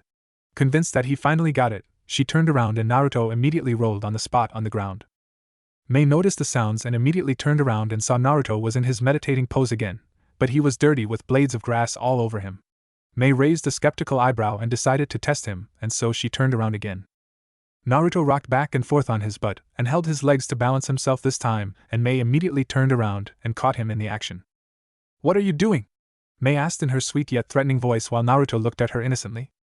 Meditating, Naruto replied easily. Really? Last time I checked, that wasn't the standard meditating pose, she shot back and cracked her knuckles threateningly. Well, my mojo told me to do this, Naruto answered with a cheeky grin, and Mei rubbed her temples. Alright, fine. It seems that standard operating procedures don't apply to you, so we have to do something else, Mei stated. I know that this is hard for you, considering that you are energy, but you must do this to overcome your instincts, you know. I know that, but I just can't sit still. It's like I'm on constant sugar rush, Naruto explained with a pout. Mei tapped her chin, thinking for a moment when suddenly, she got an idea. Naruto had problems with large bodies of water, as his body has large amounts of electricity flowing in him than regular humans have. Contact with bodies of water usually makes his body involuntarily discharge the electricity in his body quickly all over the water that it leaves him drained. This situation is similar to when a person casted a technique that requires more chakra than what their body can provide, resulting in chakra depletion that, at its worst, can cause death. Now, the thing is, it is only fatal if he made contact with open and especially flowing bodies of water. This is because the discharged energy will escape away from him and thus constantly draining him. However, if he's in closed bodies of water such as a bathtub, the discharged energy will return back to him, and then escape and return to him again. Nevertheless, the constant energy discharge is taxing to him. The things that can affect him was heavy rain that will constantly drain him of energy, medium to large cup of water that when thrown at him, causes a mild shock, ironic for someone like him, a bucket of water that knocks him out, for emergency use only, and obviously water techniques. Thankfully, Naruto doesn't have this problem with small amount of water on him like a drizzle, light rain, light shower or sponge baths. If not, well, let's not think about it. So, May devised a new type of meditation. Instead of normal meditation when you just sat and empty your mind, Naruto has to do it with cups of water on his head and hands. If he moves, the cup drops and shocks him. It was sadistic and painful, yes, but like they say, no pain, no gain. But of course Naruto developed enough fine control that he can move around without spilling the cup. It irked May to find him doing the but rocking again with the cups of water balanced on his forehead and knees. So instead, he was placed on a wooden board on top of a large somewhat pointy rock in the middle of a small or rather man-made pond near the river. So far it worked. Thankfully. After 3 months, Naruto finally developed enough fine control again that he was able to rock the wooden platform he was on back and forth, left and right, heck, and he can do circles without falling into the pond. He then heard a very loud smack sound and turned around to see May, who had just face-palmed herself hard. Naruto grinned and May walked away while mumbling about new methods, leaving Naruto alone on the river. Naruto, not having anything to do, carefully got away from the pond when he noticed a girl came out from a bush, carrying a small white rabbit with red eyes. The girl has to be about his age, mentally, has black hair that was tied in a pigtail, pink eyes and wore a simple yellow dress. "Hello, little girl," Naruto beamed at her. She was wary for a moment before replying with a soft hello of her own. "What's your name?" Naruto asked. Nami told her name. "Oh, like this country's name," Naruto nodded. "So what's the rabbit's name?" "Kamizilla," Nami simply said. "Oh, that's a." Naruto suddenly choked when his brain finally registered the rabbit's name. "Cute name." "I don't want the name to be cute," Nami pouted. "I want it to be scary." "Yeah, right. The only thing that will be scary about the rabbit is, if it suddenly has Sharingan," Naruto thought, noticing the somewhat eerie look the rabbit was giving him with its blood-red eyes. "I mean cute in a scary way. I said cute so that the great and menacing Kamizilla doesn't eat me," Naruto said and pretend cowered near the rabbit. "Nope. Kamizilla is offended and demands sacrifice," Nami claimed in a somewhat creepy tone, and raised Kamizilla above her head. "Aha," Naruto nodded nervously. "Gah." Nami then flailed the poor rabbit around and mimicked monster mannerism, as if she was the monster and not her rabbit, and Naruto, catching on to what she wanted to do, played the helpless tiny victim. 10 minutes later, Nami was panting on the ground and her rabbit was a few feet beside her, munching on some foliage while staring at Naruto. Naruto, who didn't have to do much in the pretend play, crouched and stared at the rabbit suspiciously too. Suddenly, the monster rabbit lunged at him and Naruto, surprised by this sudden action, reacted. "Zod up!" The rabbit exploded in a shower of blood and meaty bits over both of them, causing Nami to go slack-jawed and Naruto to release the barely audible oops. Nami then wailed while Naruto was racking his brain for an excuse as to why he just mercilessly vaporized a pet in front of its master. And then, he got an idea. Warg. The lightning monster. Naruto finally defeats Kamizilla. Naruto did his own monster mannerism and flailed around. Nami, however, proceeded to pound him continuously. "You weren't supposed to be the monster. You were supposed to be the tiny victims," Nami said while continuing her assault. "Not fair. I want to play the monster too. And you can't expect Kamizilla to win all the time. I know its name got Kami in it, but it's boring for it to win every time." Naruto shot back while weathering her beatings. "Do you have to kill him?" Nami stopped her assault and gave Naruto a cold glare, to which he chuckled nervously for an answer. Then, he got a brilliant answer. "I only killed him once. He killed me 43 times already." Naruto shot back. "The numbers were just made up though." Nami wailed and cried even harder and ran back to the village, leaving Naruto alone with rabbit remains all over him. "Oh boy, I'm so going to get it, am I?" Naruto said to himself, and then he noticed something on the ground. One of the rabbit's eyeballs was staring at him. Naruto felt a shiver run down his spine and he prodded the eye so that it would look away. But it rolled back to its original position to stare at him. "I knew there's something wrong with you," Naruto said and ran to the village too. "You vaporized a rabbit?" May asked angrily. "What in the world made you do that?" "She gave it a threatening name. So I assumed that the rabbit was threatening too," Naruto shot back in defense. May raised a skeptical eyebrow at him. "It helps that the rabbit has long teeth and red eyes. I could have sworn that it was the Sharingan," Naruto added. "A Sharingan on a rabbit?" May crossed her arms and tapped her foot. "And how in the world the rabbit got the Sharingan in the first place?" May asked, and she has a gut feeling that she's going to regret asking the question a little bit. "I don't know. Maybe those stuck-up Uchihas decided to go wild for once and got really drunk that they fucked a rabbit," Naruto replied while scratching the back of his head. Mai and Takashi, who was nearby, laughed hard while Mei was holding back her laugh. That or maybe they're just into bestiality, Naruto added. And that's a bad thing? Kyubi asked in his mind. I didn't say that it was bad, Naruto replied. What in the world possessed you into thinking that? Mei asked, and again, she should have known better than to ask. Because I once met an old guy who claimed that a teenage boy with very colorful mohawk hair is his son on the basis that he once got so drunk that he fucked a parrot, Naruto easily said, and Mai and Takashi laughed even harder and clutched their sides. Mei was clutching her sides too but managed to suppress her laughter to a minimum. If it helps in my defense, I was too engrossed in playing my part as the rival monster, Naruto said and crossed his arms. Mei was rubbing her temples now. It kind of annoyed her that her parents indulged in Naruto's antics, and Mei was the one who has to set him straight. Naruto-kun, you just traumatized a kid. How can you be so cruel?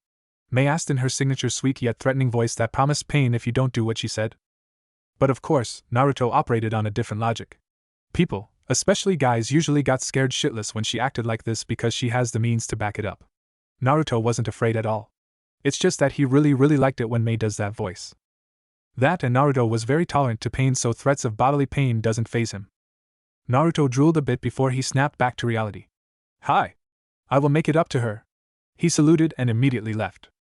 Her parents snickered behind her, and Mei spun around to face them and pointed a finger to them. You guys could have helped. It wouldn't be as funny like that, Takashi said, and Mei sighed. I swear, Naruto has rubbed on you guys, she said. And that's a bad thing? Mai smiled. Rabbit, aha! Naruto said and dove into a bush. A wriggling bush, and a few moments later, Naruto came out with a black rabbit with red eyes in hand. Naruto then eyed the rabbit for anything weird when he noticed the same red eyes, and he eyed the rabbit suspiciously. You're not Kamizilla's brother, are you? Naruto asked, and as expected received no reply. Oh well, Naruto shrugged and held the rabbit high to the air. Now let's go and meet your new master. A few moments later, Nami came to the river to bury her fallen Kamizilla and met with Naruto, who was having a staring contest with the rabbit. Naruto noticed her and turned to face her. Oh hey! Naruto beamed and waved the black rabbit in front of him. Name eyed him suspiciously, but once her eyes laid on the rabbit, she was sold. Still, Nami was its tsundere and she won't give in easily. What do you want? Nami crossed her arms. I want to make it up to you. Here, I got you a new rabbit, Naruto said and handed her the rabbit, but she refused to take it yet. Don't want to. If it comes from you, it must be weak and can't stand up to Kamizilla, Nami said. And how would you know that? Naruto asked, and Nami looked flustered to find an answer. Well, you should know, this is Kamizilla's brother, Godzilla, Naruto claimed and held the rabbit high to the air. He's brother, how would you know that? Nami asked. Well, I found him nearby the spot where Kamizilla was defeated, Naruto said, and Nami glared at him. Anyway, Godzilla is Kamizilla's older brother, the type of brother that bullies yet loves his little brother, and I'm sure he would like to avenge Kamizilla. Are you? Nami's eyes went puppy-eyed at the story, somewhat touched by it. However, she immediately steeled herself, crossed her arms and looked away. No! Damn, this girl is a hard sell, Naruto thought. Are you sure you don't want him? He is probably the most badass rabbit in town. None can match his fluffiness power level, Naruto claimed, and Nami perked up at this. Fluffiness power level? Nami said with interest. Yes.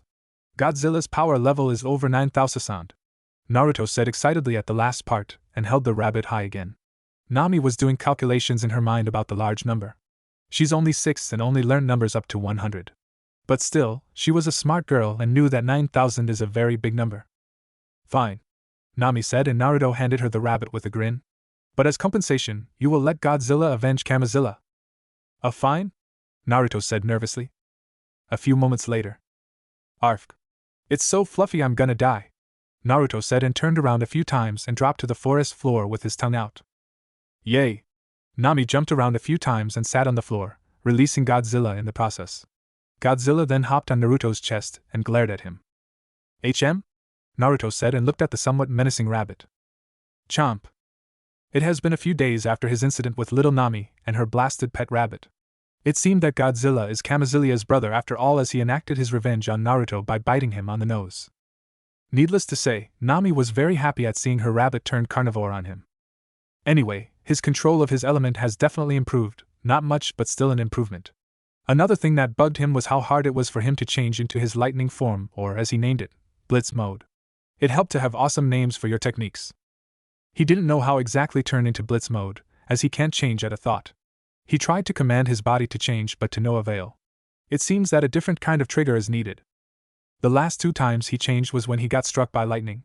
QB speculated that either it required him to channel a large amount of lightning chakra to his whole body, or that it really required a lightning strike. If the only way was the latter, then it would have sucked big time to keep waiting for a thunderstorm to come and hit him. Try and channel your lightning chakra all over your body, QB suggested. How exactly to do that? I can't even do tree walking yet, Naruto said. Oh yeah, I forgot about that, QB replied, and Naruto's sweat dropped. She has been living inside him for years and she forgot? Sometimes he wondered what she was doing inside him. Well, looks like we have to make people zap you then, QB said, and Naruto nodded. Still, are you sure about this? The first time you sneezed in that form, you kind of teleported quite far.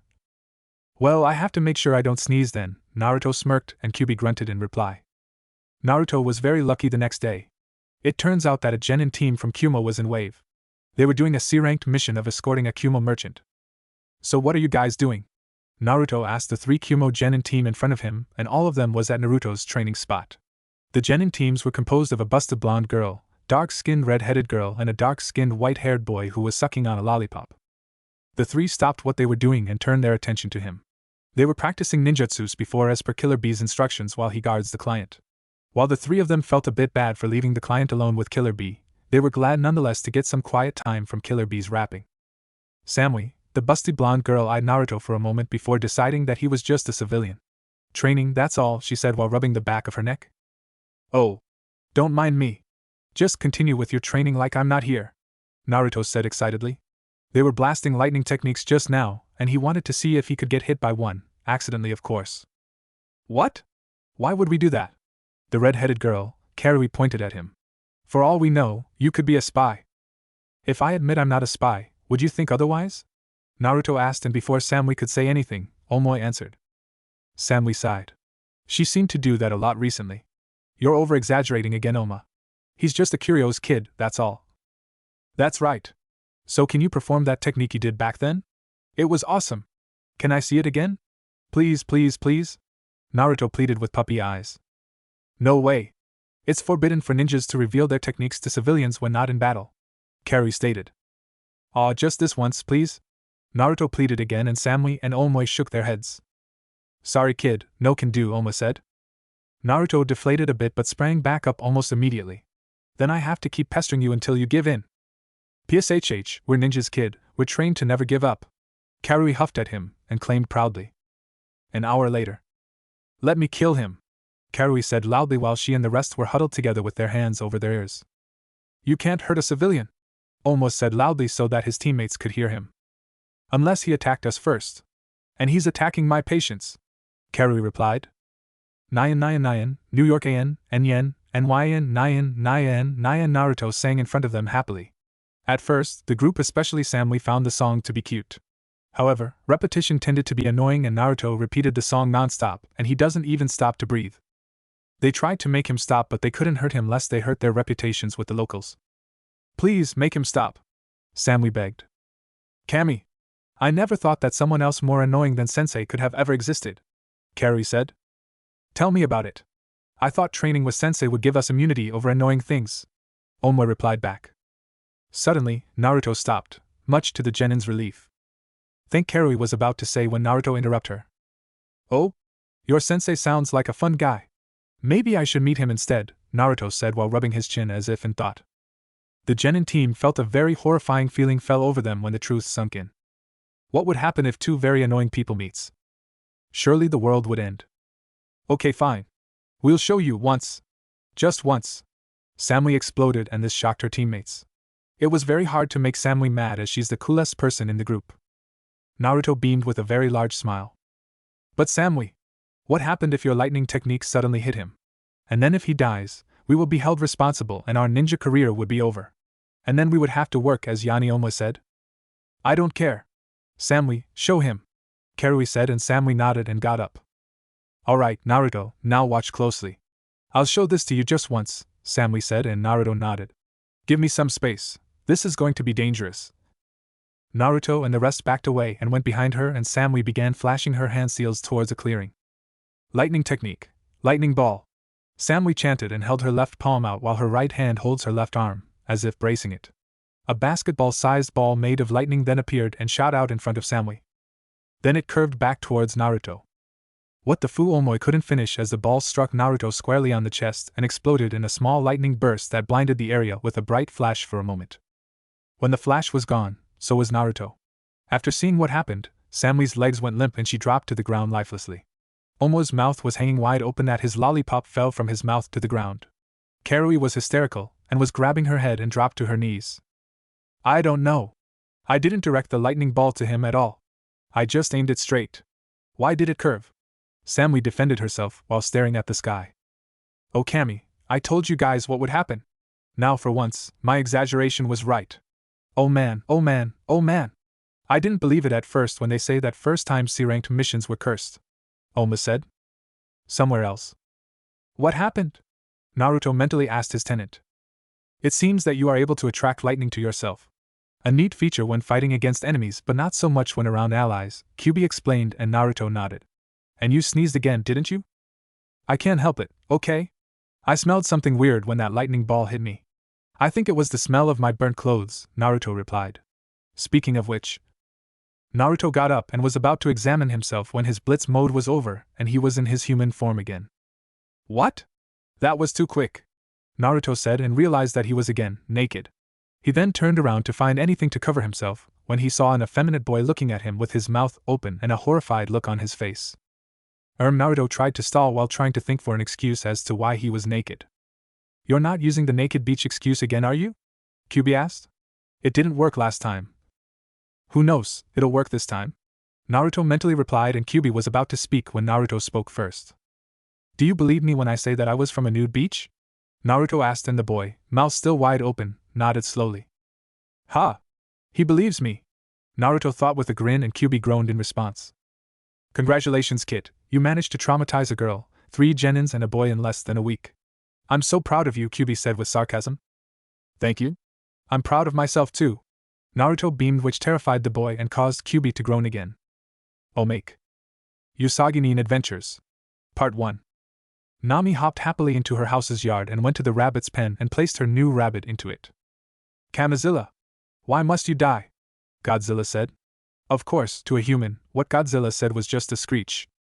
But do not worry, my brother. I will avenge you. In fact, I've already began my revenge. Yes, I can already taste your killer's blood in my mouth, which tastes bad by the way. Godzilla began grooming the area around his mouth to clear Naruto's blood from the fur. Also, I will avenge you, grandmother. Avenge you who were taken away from the Uchiha as their rightful pet. Soon I will return to them and serve as their glorious pet once again. Wahahaha. Godzilla said and jumped around maniacally. And do not cry for me, my brother. For your death has empowered my Sharingan to the next level. Behold, the Mangekyo Sharingan. Godzilla said and closed his eyes for a moment before opening them back to reveal a Sharingan but with 2 bars extending from the pupil horizontally, like Izuna Uchiha's Mangekyo but 2 instead of 3 bars. Making them look like a minus sign. A minus Sharingan? Wahaha. Yes. I shall use this power against our enemies. But first, how do I get out of this stupid island? Godzilla stopped jumping and scratched the back of his ear. Godzi-chan. Food has arrived. Nami, who has appeared with a tray of vegetables, said. Godzi-chan? Don't make me use my Mangekyo against you, you little oh hey, carrots! Godzilla said and deactivated his Sharingan and hopped towards Nami. Ah, what the heck? Revenge can wait, Godzi said and began munching on a carrot stick. Chapter 3 Escape. Kirigakure. Momochi Zabuza was not having a good day. Actually, he rarely has any good days. Heck, he could count with his fingers about his good days. Anyway, this day was different from the rest of his not-so-good day. Why? Because he failed to assassinate the Yonde Mizuki Yagura, that's why. It was bad enough that his target was a Kage-level ninja. He was also a psychopath that committed genocide and the current host for the 3-tailed turtle beast. And Yagura is younger than him too. Now, most people would say that trying to kill a Kage who was a psychopath and also a host was a stupid and insane idea. Well, those people were stupid. There were many ways to end a life and not just fighting directly until your target drops dead. No, even the strong can fall to the unexpected, the unknown, or simply put, assassination.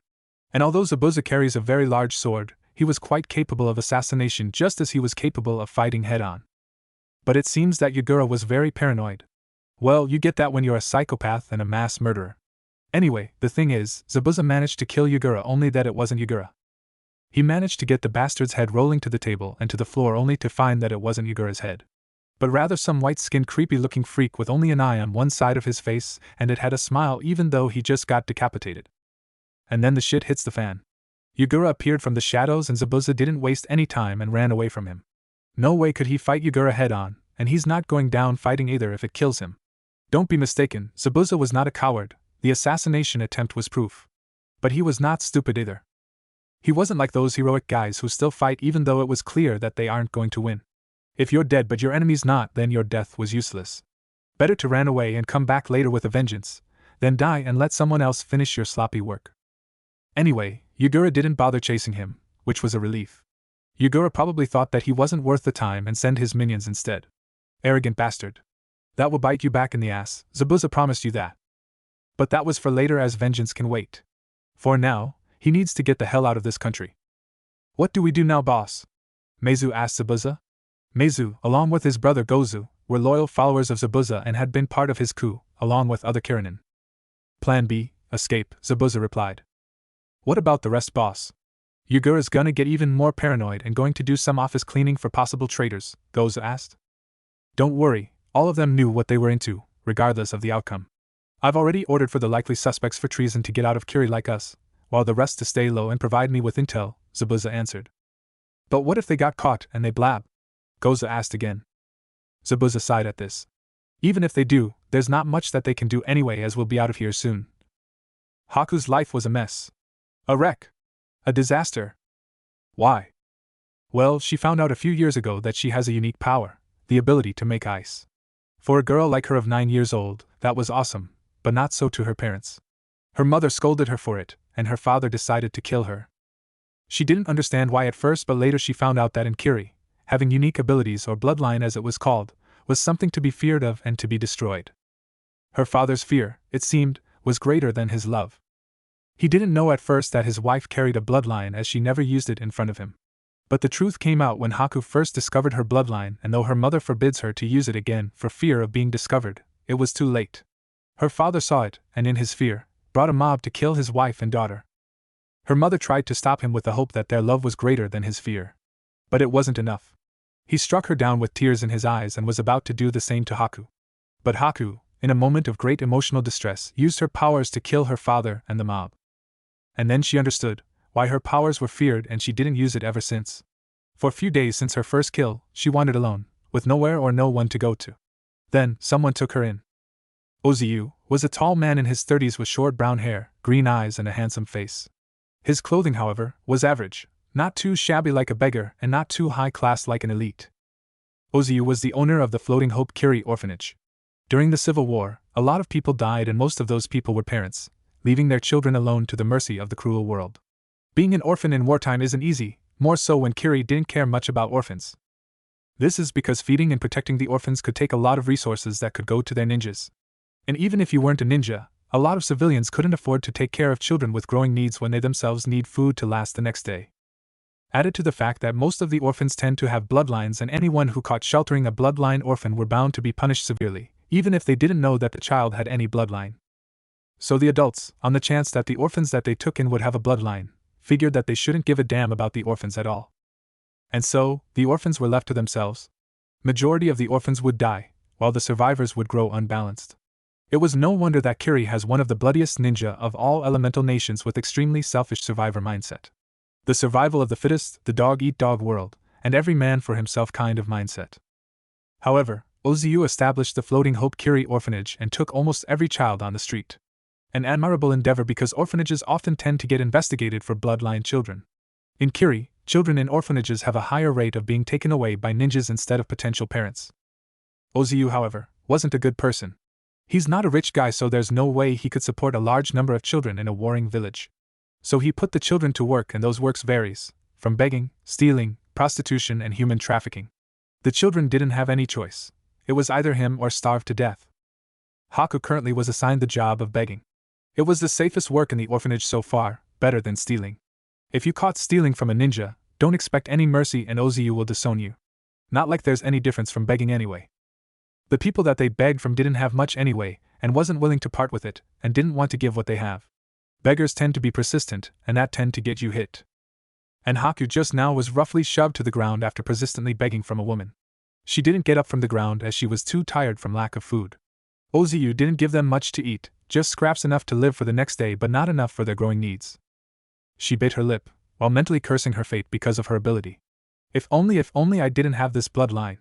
Mother and father would have lived and we would be happy, Haku thought bitterly. She wanted to cry, but her tears had already dried. Sometimes she wondered why the heck she is even alive. She's seen it before, some of the orphans just stop doing anything, even to eat or drink. They just sleep and never wake up. Maybe she should do the same. That way, maybe she could see her mother again. Haku then closed her eyes slowly, wanting to rest, and woke up, hopefully to a better place. Suddenly, crack! Haku bolted awake in surprise at the loud sound in front of her. She got up to her feet, ready to run away when she saw a naked boy sitting on the ground. What was strange was that his body was unnatural. It seemed as if it was made from yellow lightning and crackled with energy. The boy got up, turned his head left and right, and then, his body turned to a normal human body, and not a single thread on him. What? That was too quick, the boy said, and realized that he was naked, turned around to face her. The boy seemed to be 12 years old, with yellow blonde hair, the same color of his lightning color before, with blue eyes and whisker marks on his cheek. The boy was currently the most remarkable person she met in her short life. The boy said. Do you believe me when I say that I was from a nude beach? Haku wanted to say no, but feared his wrath and nodded slowly, and the boy grinned and then beamed, which terrified her. Oh Kami! What the hell is he? A bloodline user? Haku thought. So you have anything for me to wear? The boy said, and Haku shook her head. Bummer, Naruto scratched his head. The name's Naruto and you are? Haku, Haku said weakly. So Haku, Naruto looked around to assess his surroundings. It seems that he was in a somewhat deserted part of a town, an alley, as there's only him and her at the moment. Where are we? Kirigakure, Haku simply said, and Naruto stopped what he was doing with a horrified look on his face. Kiri? As in bloody Miss Kiri? Naruto said slowly, and Haku nodded slowly too. Oh Kami! Of the entire place in the world, you sent me to the worst place. Naruto shook his fist to the sky. Naruto then sighed and dropped his fist, shaking. Now I need to get out of here. Maybe I can get someone to zap me and sneeze again? Haku tilted her head at that. Get out of here. Maybe, just maybe, he could take her with him too? Can I follow you? Haku said, and Naruto turned to look at her, in which Haku looked away. The first thing she learned about the world is that the strong hated when the weak looked them straight in the eye. It was a challenge. I'm not sure that's a good idea. I mean, I will turn to pure lightning and you will get zapped horribly, Naruto said, and Haku deflated. Oh, Haku simply replied. She knew it was too good to be true. Naruto saw her reaction, and his face turned sour, and clenched his fist. Naruto was not oblivious to pain and suffering, especially when that suffering was identical to his. He knew that Haku has pretty much been through the same hell as he has, and probably even worse, judging from her condition. Back then, even through his worst, he had people that cared for him, even if it was very few. Naruto could easily get away from here. Just get someone to zap him with lightning and sneeze again. Okay. That plan would be harder than it seems, as he wasn't sure which ninja has lightning ability, and that is even if said ninja would use lightning against him. But that would mean only he would escape and he would leave Haku here alone. He could do that, but that would mean he would be no different from the villagers of Konoha. The people that only thought of their own pain, their own wounds and their own suffering instead of other people's. No! He promised himself that he won't be like them. He promised Mei that they would create a better place, and to do that, you have to start with the people. Hey, Naruto softly said, and Haku looked at him in the eye for a moment before looking away again. I want to get away from here, but not alone, Naruto said, and Haku looked him squarely in the eyes again, this time with hope. Really? Haku croaked. Naruto beamed and flashed her a toothy grin. Of course. That I promise you. But I'm going to need some clothing though, Naruto said while scratching the back of his head. Haku nodded at this. I'll get you some, she said, and turned away to get him some clothing. Chojuro's day has just gotten worse. It didn't help that he has little confidence with people. Well, actually, living being oppressed by adults tend to crush your confidence. But maybe that's just him. He saw some other kids grew balls of steel to survive. Anyway, he was just doing what orphan kids living under Ozu would do, begging for scraps. But his target wasn't very kind, as he was backhanded, sending him tumbling to the ground and his glasses thrown to the floor. Chojuro, after a minute of nursing his sore cheek, stumbled around for his glasses. He found them, and to his dismay, it was cracked. He put it on nevertheless as he was blind as a bat without it. Great, now his vision was like of a fly. Multiple images and all that shit. Chojuro. Chojuro heard someone calling him and turned to face the source of the voice.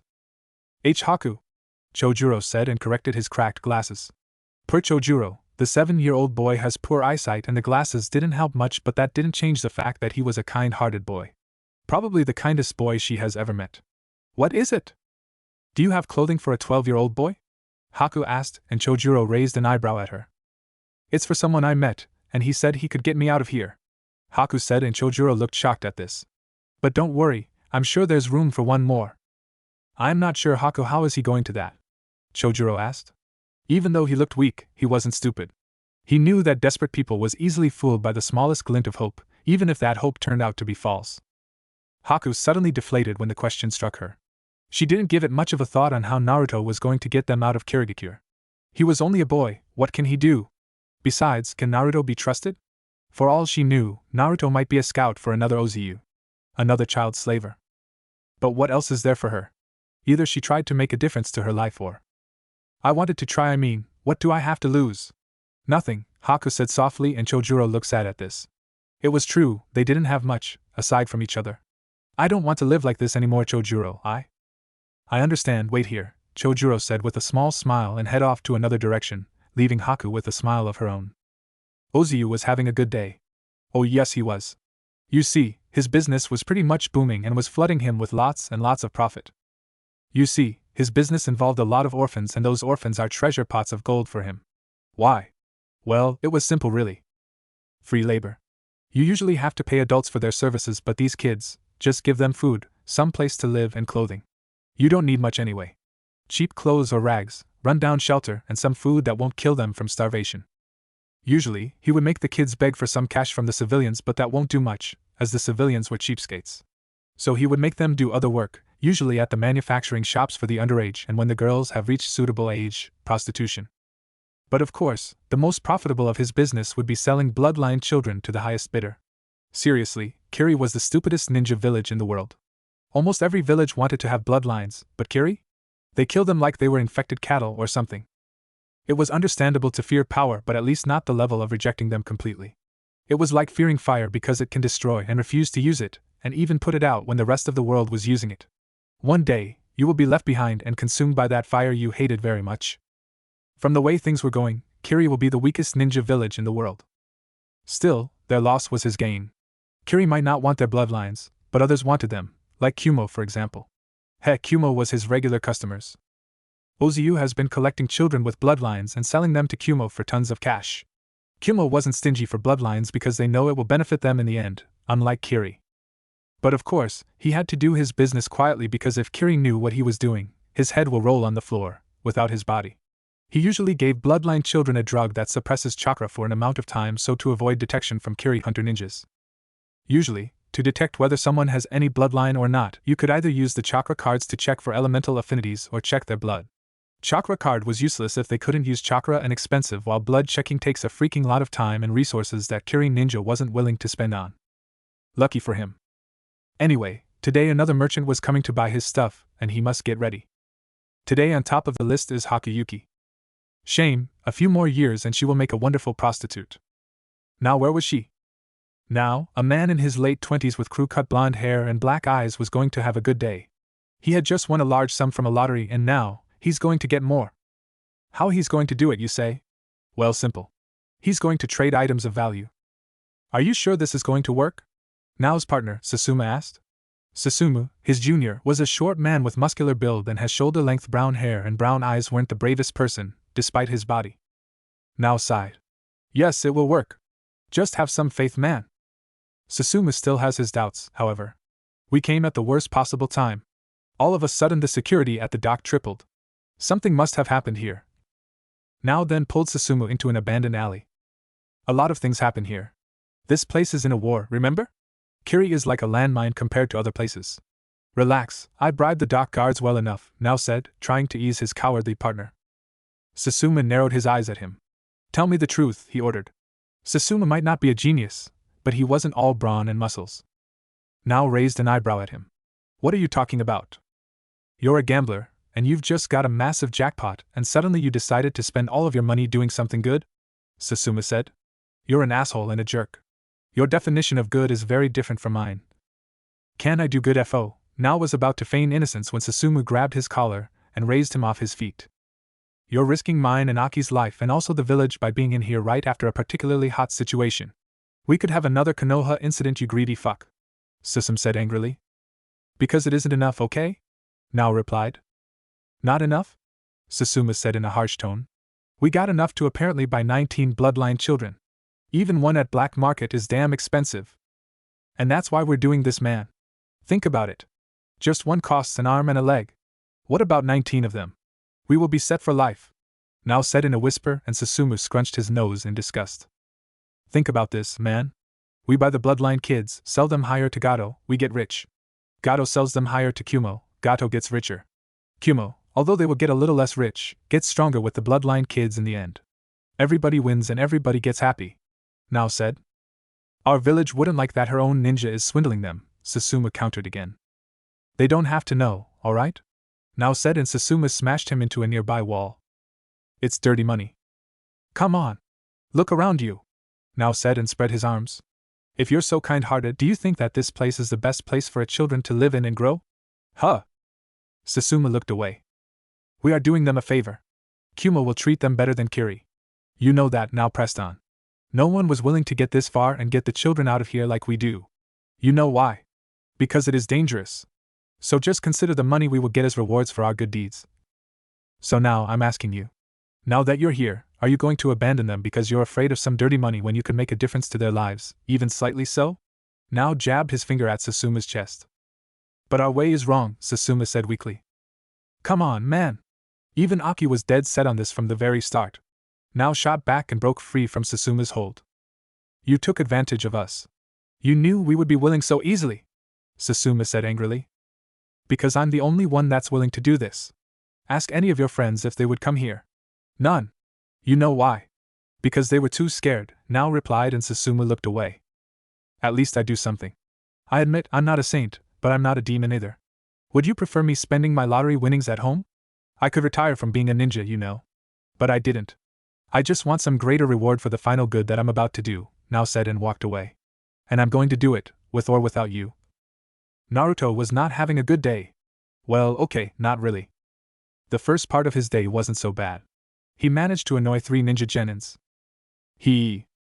But that got him here, at Kiri, the worst place for someone like him. Honestly, what was the probability he got here anyway? Did somebody put the mother of all lightning rod here or something? He didn't see any here anyway. But then things got more complicated. Oh, how the plot thickens.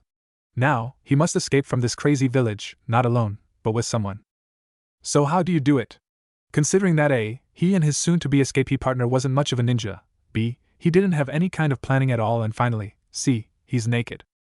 Okay, first, solve the easy problems first. That's how you do tests. Find some clothing.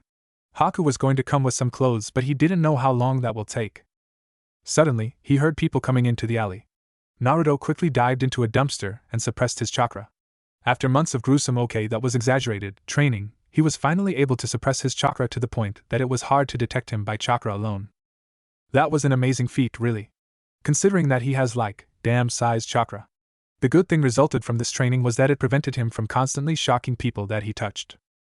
Anyway, it seems that 2 people were having an argument about something. Naruto focused on hearing, not using shaka, what was being said, and it was lucky that the people were arguing right beside the dumpster he was in. After a moment, the people left, and Naruto checked his surroundings first before going out of it. He was grinning from ear to ear. He has found his escape. It seems that life has just given him a dragon fruit juice. But then, he has a problem. The people were likely human traffickers, and going with them is like a fish escaping the frying pan and into the fire. And then into the cold hard floor which doesn't have any water and thus air for the fish. He needs something else to escape from the human traffickers. But what? Offer them money? He didn't have any, and considering the price that they shelved out for the children cost his arms, legs, and internal organs times 50. He worth at least that much, he thought. So how was he going to do this? Ask Mei to pay them? Nah, they don't have that much either. Then it left him with the oldest solution in the book when dealing with an enemy. You kill them. But that solution sprouted another problem. He wasn't capable of killing them yet. So what now? Suddenly, he could hear more people coming to the alley and Naruto dived back into the dumpster.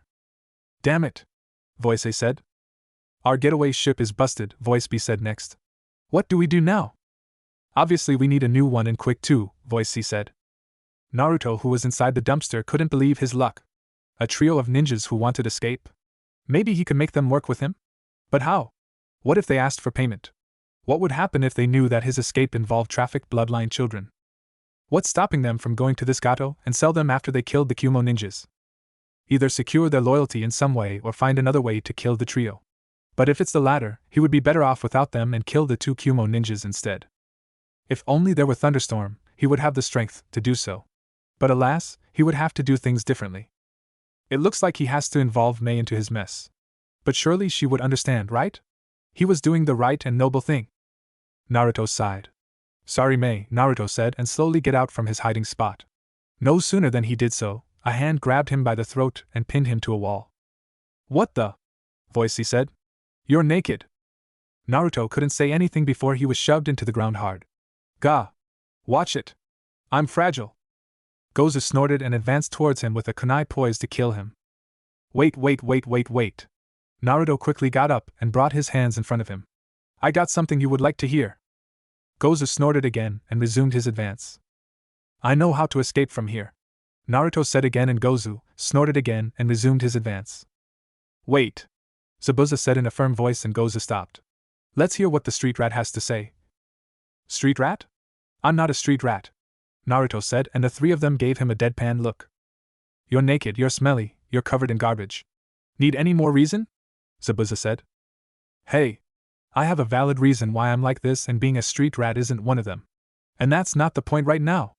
Although I could use some clothing, Naruto mumbled, and Zabuza sighed. Meizu, give him some clothing, Zabuza ordered, and Meizu fished out a spare cloak from his storage seal and handed it to Naruto. Are you sure about the kid boss? For all we know, he could be working with Yagura, Meizu said while eyeing Naruto, who was covering himself with the cloak. Most of the kids that understood the cause of the war hate Yagura. And I can tell he's one of them. Besides, sometimes the kids hear and see things that they aren't supposed to but got ignored. We could use that to our advantage, Zabuza explained. Ah, much better, Naruto said and wiped his face on the cloak. Meizu cringed at the sight, he kind of liked the cloak. Anyway, here's the thing. There's a pair of human traffickers going to purchase some bloodline children, and I heard that they managed to bribe the dock guards well enough to grant them escape. Bloodline traffickers? Zabuza said and narrowed his eyes at Naruto, who nodded in reply. Ever since the Kiri Civil War and Bloodline Purge, a lot of people saw profit in trafficking bloodline users and sell them to the highest bidder. Usually the adults are problematic as they can fight back, so the kids fetch well as they are much more vulnerable, and you can train them to obedience. Zabuza hated those bloodline traffickers with all his gut. He didn't have any problem with bloodline users much. Not all of them are bad by default. It's like a sword, it can hurt, but does that mean it was evil and bad by default? No, it can be used to protect. What gives it the good and evil alignment was the user that holds the sword. In fact, the bloodline purge was one of the biggest factors why he wanted to kill Yagura. Besides, they were useful. I see, Zabuza said. So I figured that you're about to be trafficked too?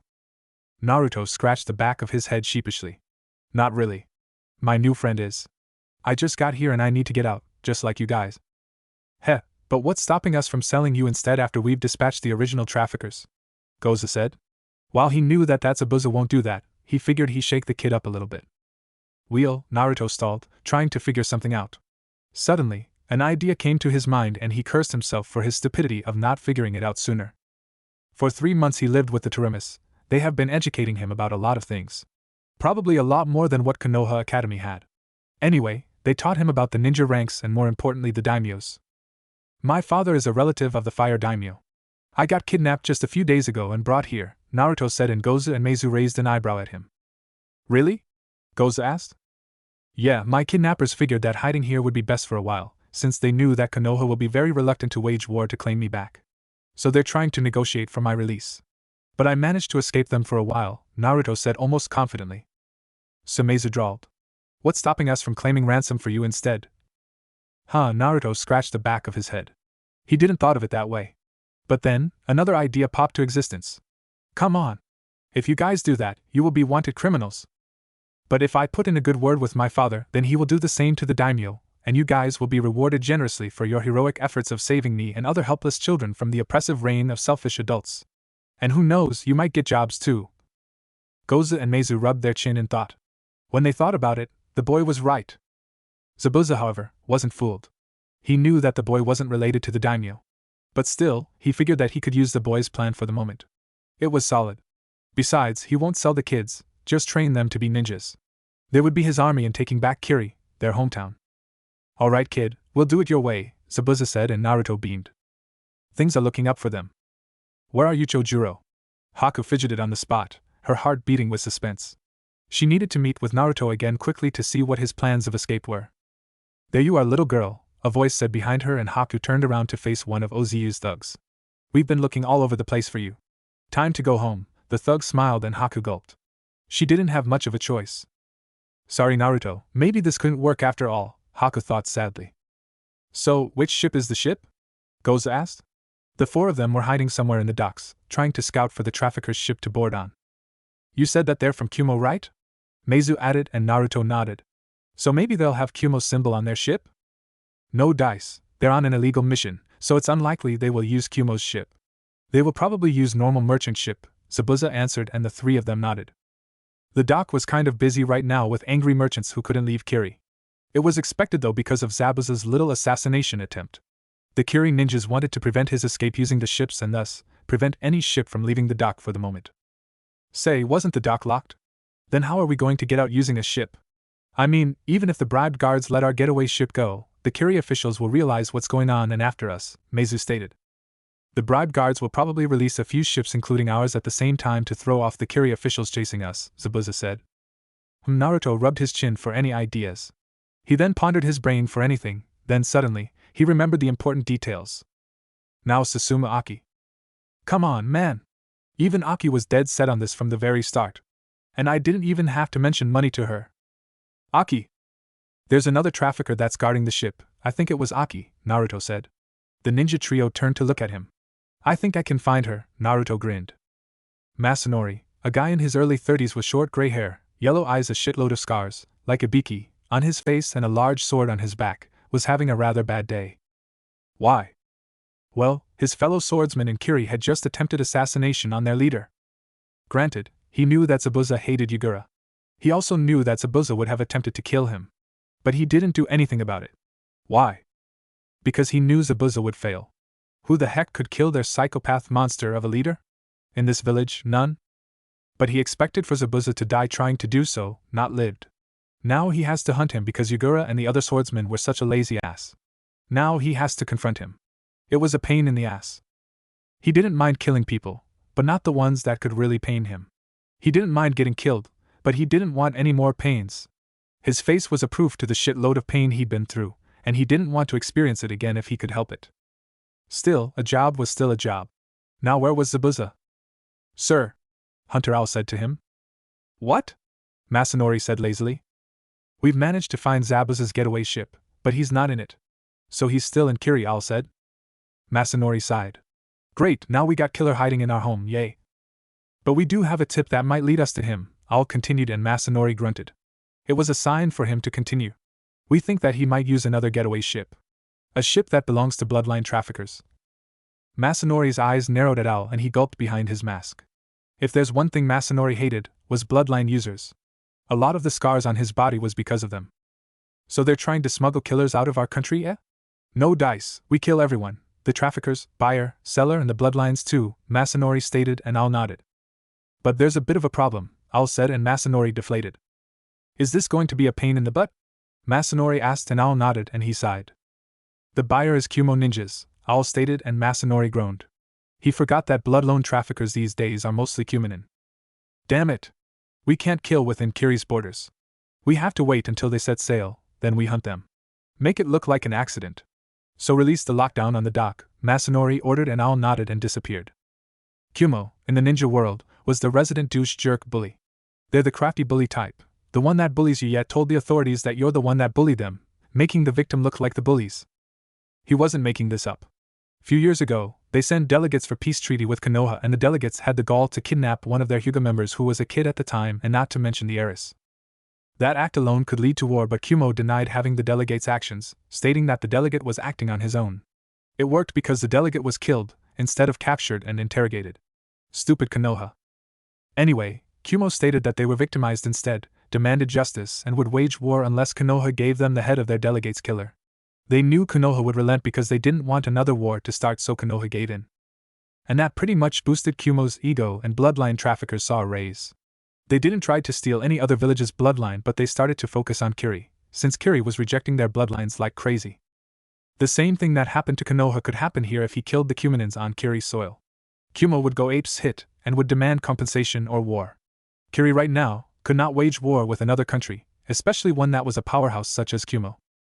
If that were to happen, then Yagura would claim his ass. And that would be a major pain in the ass. So now, he has to wait. But until then, he could pay someone a visit. Pleasure doing business with you, Now said and shake hands with Ozu. The deal was done, the money traded hands, and so are the children. Ozu was smirking from the inside. He had just killed 2 birds with 1 stone. The truth was, he only has 18 bloodline children, including Haku for sale. The 19th child was Chojuro. Yes, it was true that Chojuro doesn't have any bloodline in him, but Ozu wanted to get rid of the boy. He didn't like having to take care of him because of his eyesight. It would be a pain to get the boy glasses, which isn't cheap. And the boy wasn't worth the price for it anyway. So he lied to his client about 1 boy. Big deal. They won't realize it until it was too late anyway. Besides, it was normal for your purchase of bulk to have some defects in them. Sometimes, it wasn't the manufacturer's fault, but rather the deliverer's. The pleasure is mine. So I will send the children to your ship then. I figured you handled your exit well? Ozu said. It was unexpected, but manageable. I'll get out from here, Now replied with a shrug. What's the deal with the increased security? Well, a rather famous ninja, Momochi Zabuza, attempted assassination on the Mizukage, Ozu stated, and Now looked surprised. Zabuza? The demon of the mist, Momochi Zabuza? Now said, and Ozu smiled. The very same. But of course, he thought that he was the real demon, but compared to Yagura, he's nothing, Ozu said, and Now laughed. True, Now said. Anyway, I'll help with your exit as able as I can, Ozu said, and Naruto raised an eyebrow at him. It won't do well for me if you were to get caught. Now smirked at him. That's true. Naruto walked towards the ships to a woman that the 4 of them suspected would be their Aki. From the looks of it, this Aki must be a ninja too, and if there's one thing a seasoned ninja like Zabuza knew, was to detect another ninja, even in disguise. The woman, who seemed to be in her mid-20s, has black ponytailed hair with pink eyes. She's quite the beauty, from Goza and Meizu's opinion anyway. She was minding her own business, but the 4 of them knew that she's on the lookout. But that didn't stop her from stopping Naruto from bumping into her, hard. Aki stumbled backward but quickly regained her footing, a sign of good ninja, while Naruto fell to his bottom. Watch where you, Aki said harshly, but stopped halfway when he realized who had just bumped her. She then checked herself for her wallet, because usually, when people bumped you, they either do it on purpose to pickpocket you, put a tracer, or they really didn't see you. Naruto knew that she was starting to get suspicious, so he reacted quickly. My food. My only food for the day, Naruto said, and Aki looked at what he was saying and saw a loaf of bread, which was provided by Zabuza, floating in a puddle near them. The bread was beyond all hope of eating. Aki felt bad. Not only did she suspected the child, but she ruined his food. Not to mention that the kid only has a cloak as his clothing. Naruto then crawled towards the bread and picked it up. The soggy bread let out a small stream of water from it. I guess I'll just have to wait for it to dry, Naruto said sadly, and Aki looked shocked. Wait, you're going to eat it? Aki said, and Naruto nodded sadly. Yeah, it's my only food for the day. But I'm used to it though. Sometimes stale breads taste better if you dunk it in water, Naruto said. He has experiences with breads like this many times before. Aki was a seasoned ninja, but that doesn't mean she's heartless, especially to children. It was the reason why she went along with Nao's plan. She wanted to save some of the children here, as she too has similar experiences. My name's Aki, Aki said, and brought Naruto to his feet and discarded the bread away. Naruto made a small gasp, but not because of his bread was just got thrown out, but because his target was true. Yes. Jackpot, Naruto said. Nah, Naruto said weakly, trying to look sad. Come with me, I'll give you some proper clothing and food, Aki said with a smile, and Naruto beamed. I get to wear clothing again. Thank you, lady. Naruto jumped in joy and followed a smiling Aki inside. He actually felt bad for the things that they are going to her though. Damn. I must give it to you, kid, things are looking well. Goza stated happily inside the Kumonen's ship. Aki was unconscious and tied inside a room inside the ship. I'm surprised that things were going so well, Naruto said and scratched the back of his head.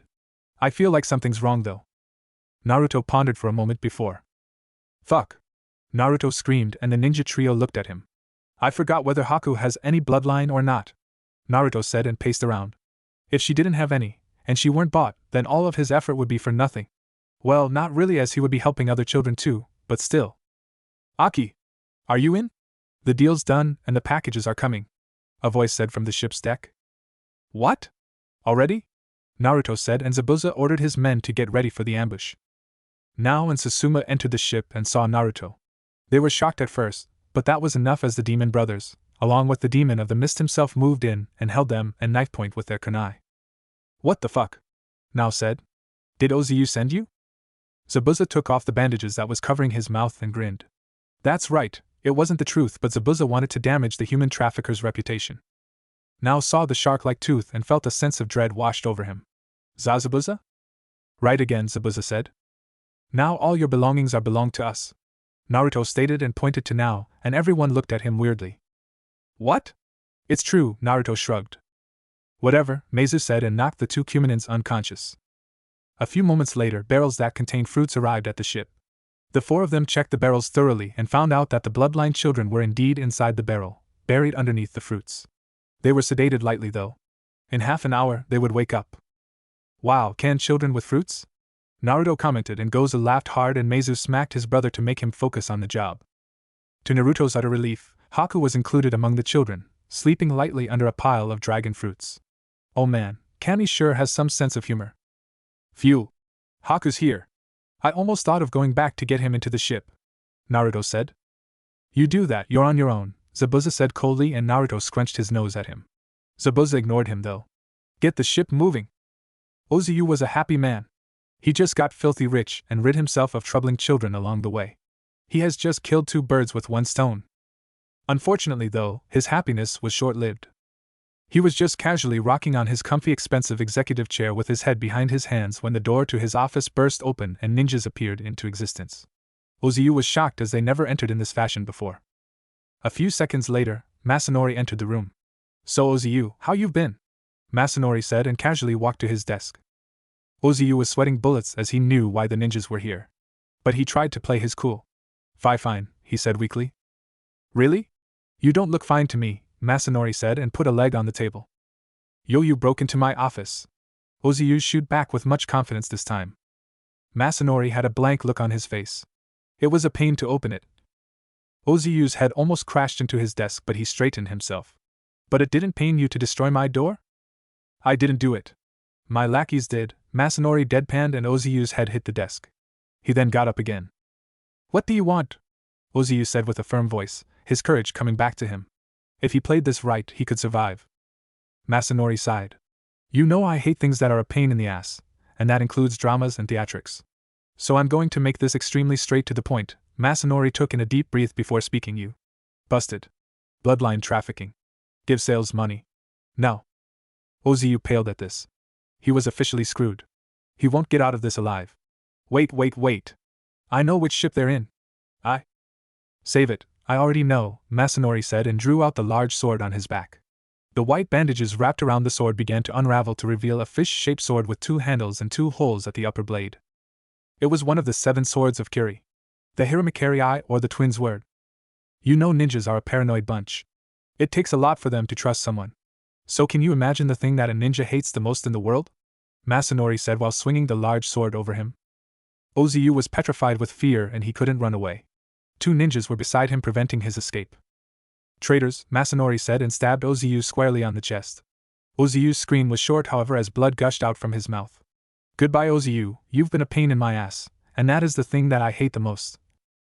Masanori then flared his chakra through Hiramakiri, and the massive chakra formed into the shape of 4-point anchors through the holes.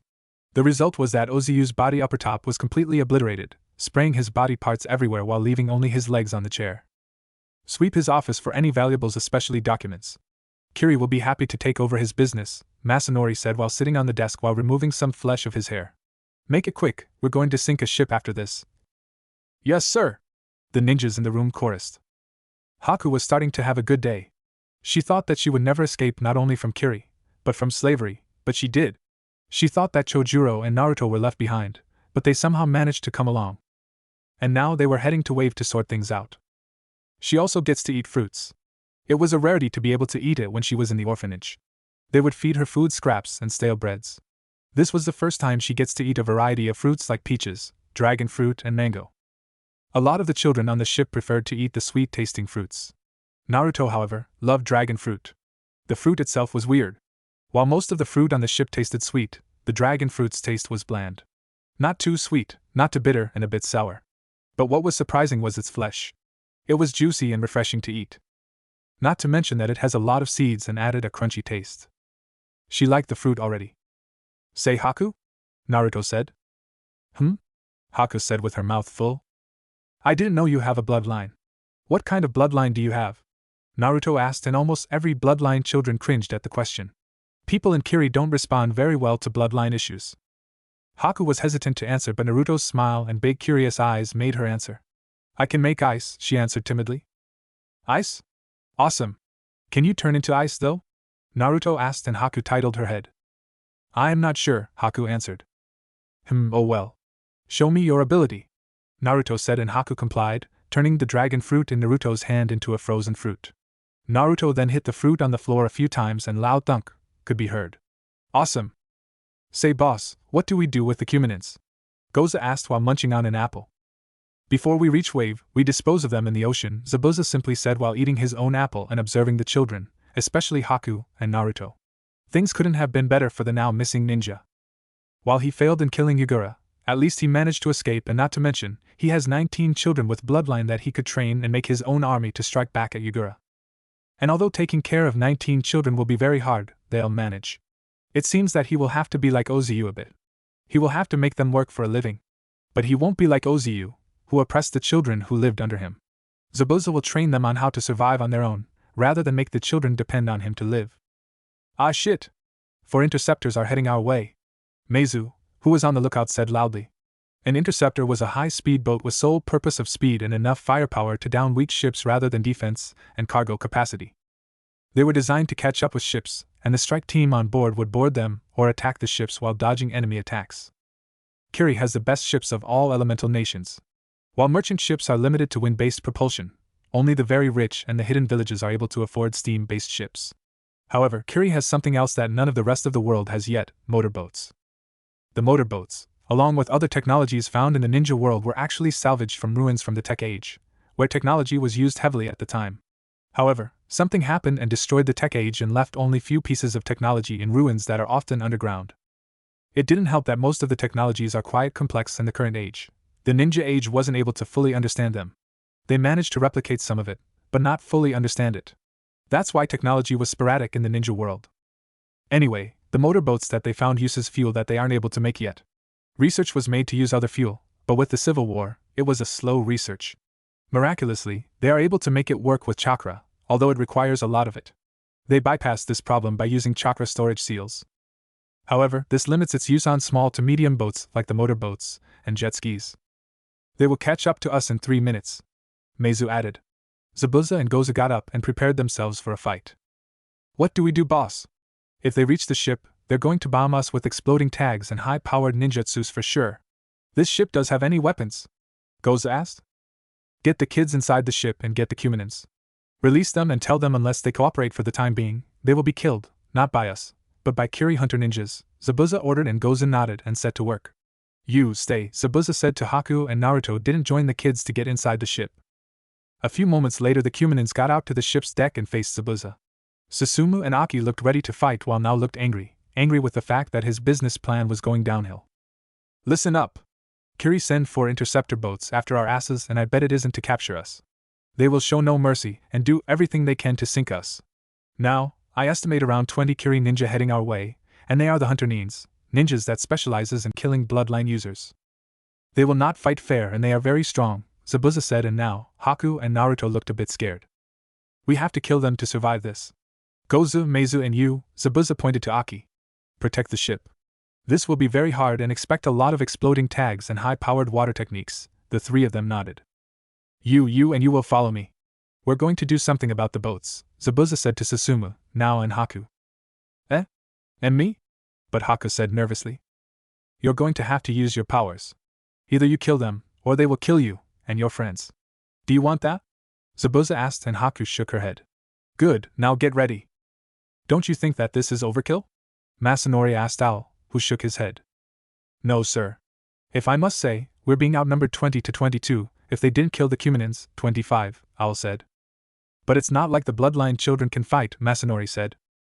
They are still the enemy, and we have to assume that our enemy is capable of fighting, children or not. Especially when there's ninja children like Hatake Kakashi, Owl stated, and Masanori shuddered. Hatake Kakashi, the prime example that a child can be a powerful ninja during the Third Ninja World War. Right. Sir, Eagle, who was driving the boat, said. Enemies' water running towards us.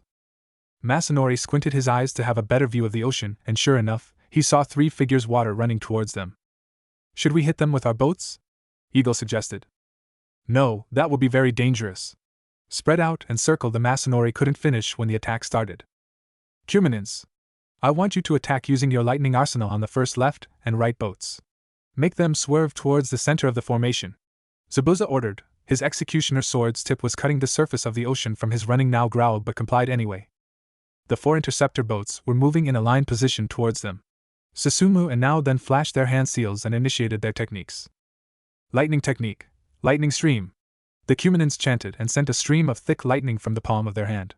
The lightning stream almost hit the boat, but they attacked from an angle that they have no choice but to swerve towards the center boats. The boats almost hit each other but managed to regain their control, but they were closer than before. The boats are getting closer, however. Haku, I want you to cast a large spiky ice field in front of us, now. Zabuza ordered, and Haku, who was piggybacking Zabuza, hesitantly nodded. The scale of ice that Zabuza wanted from her will be the biggest one she has ever done yet, and it will strain her. But she has to do it. Haku then focused, trying to remember the feeling that she had when she was forced to defend herself from her father and the mob. But this time, instead of the feeling of fear, she felt the determination to protect her newfound freedom and friends. A large part of the ocean in front of them suddenly froze and large ice spikes shot upwards. The boats were caught by surprise and slammed towards the ice-spiked field. The second boat from the left hit a raised curved ice rock and was sent spinning towards the air. Susumu noticed this and threw large amounts of exploding kunais towards the ship. It hit various parts of the boat, the deck, the bottom, and even some unlucky ninja. The exploding kunai exploded and destroyed the ship along with its passengers. 5 down, Susumu said triumphantly. The first boat from the right slammed a thin sheet of ice and smashed through it but flew a little towards the air. Now also threw his exploding kunais, but the Kiri ninjas in the boat fared better, and 4 jet skis and a ninja jumped out from the exploding boat and sped towards their ship. The jet ski-less ninja sped towards the ice field, taking cover there. Damn it! Now cursed. The first boat on the left hit a rather thin sheet of ice and went through it, and resumed normal speed, leaving them. Shit! Susumu cursed. He failed to tag them with exploding kunais because he was busy destroying the flying boat just now. However, the final boat, the second boat from the right, had the worst. It slammed into a very thick ice and was stopped immediately with a sickening crash. 5 killed, 9 escaped, 6 left. This isn't good for the ship, Zabuza summarized, and the 4 of them arrived at the large ice field while dodging falling spikes. Zabuza then set Haku down. Hide yourself, but be ready to kill. Understand? Haku nodded tiredly. Making the ice field was taxing for her. Take this, it'll help, Zabuza said, and handed her a chakra pill, and she ate it wordlessly, and she walked away to hide herself.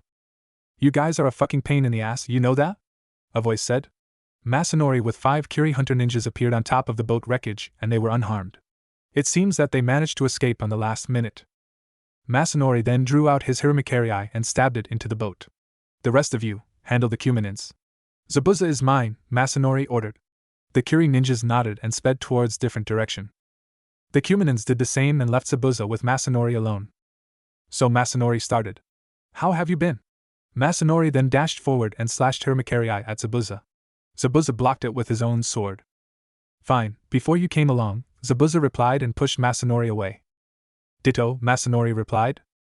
Naruto watched as an interceptor boat was heading towards them while 4 jet skis accompanying it.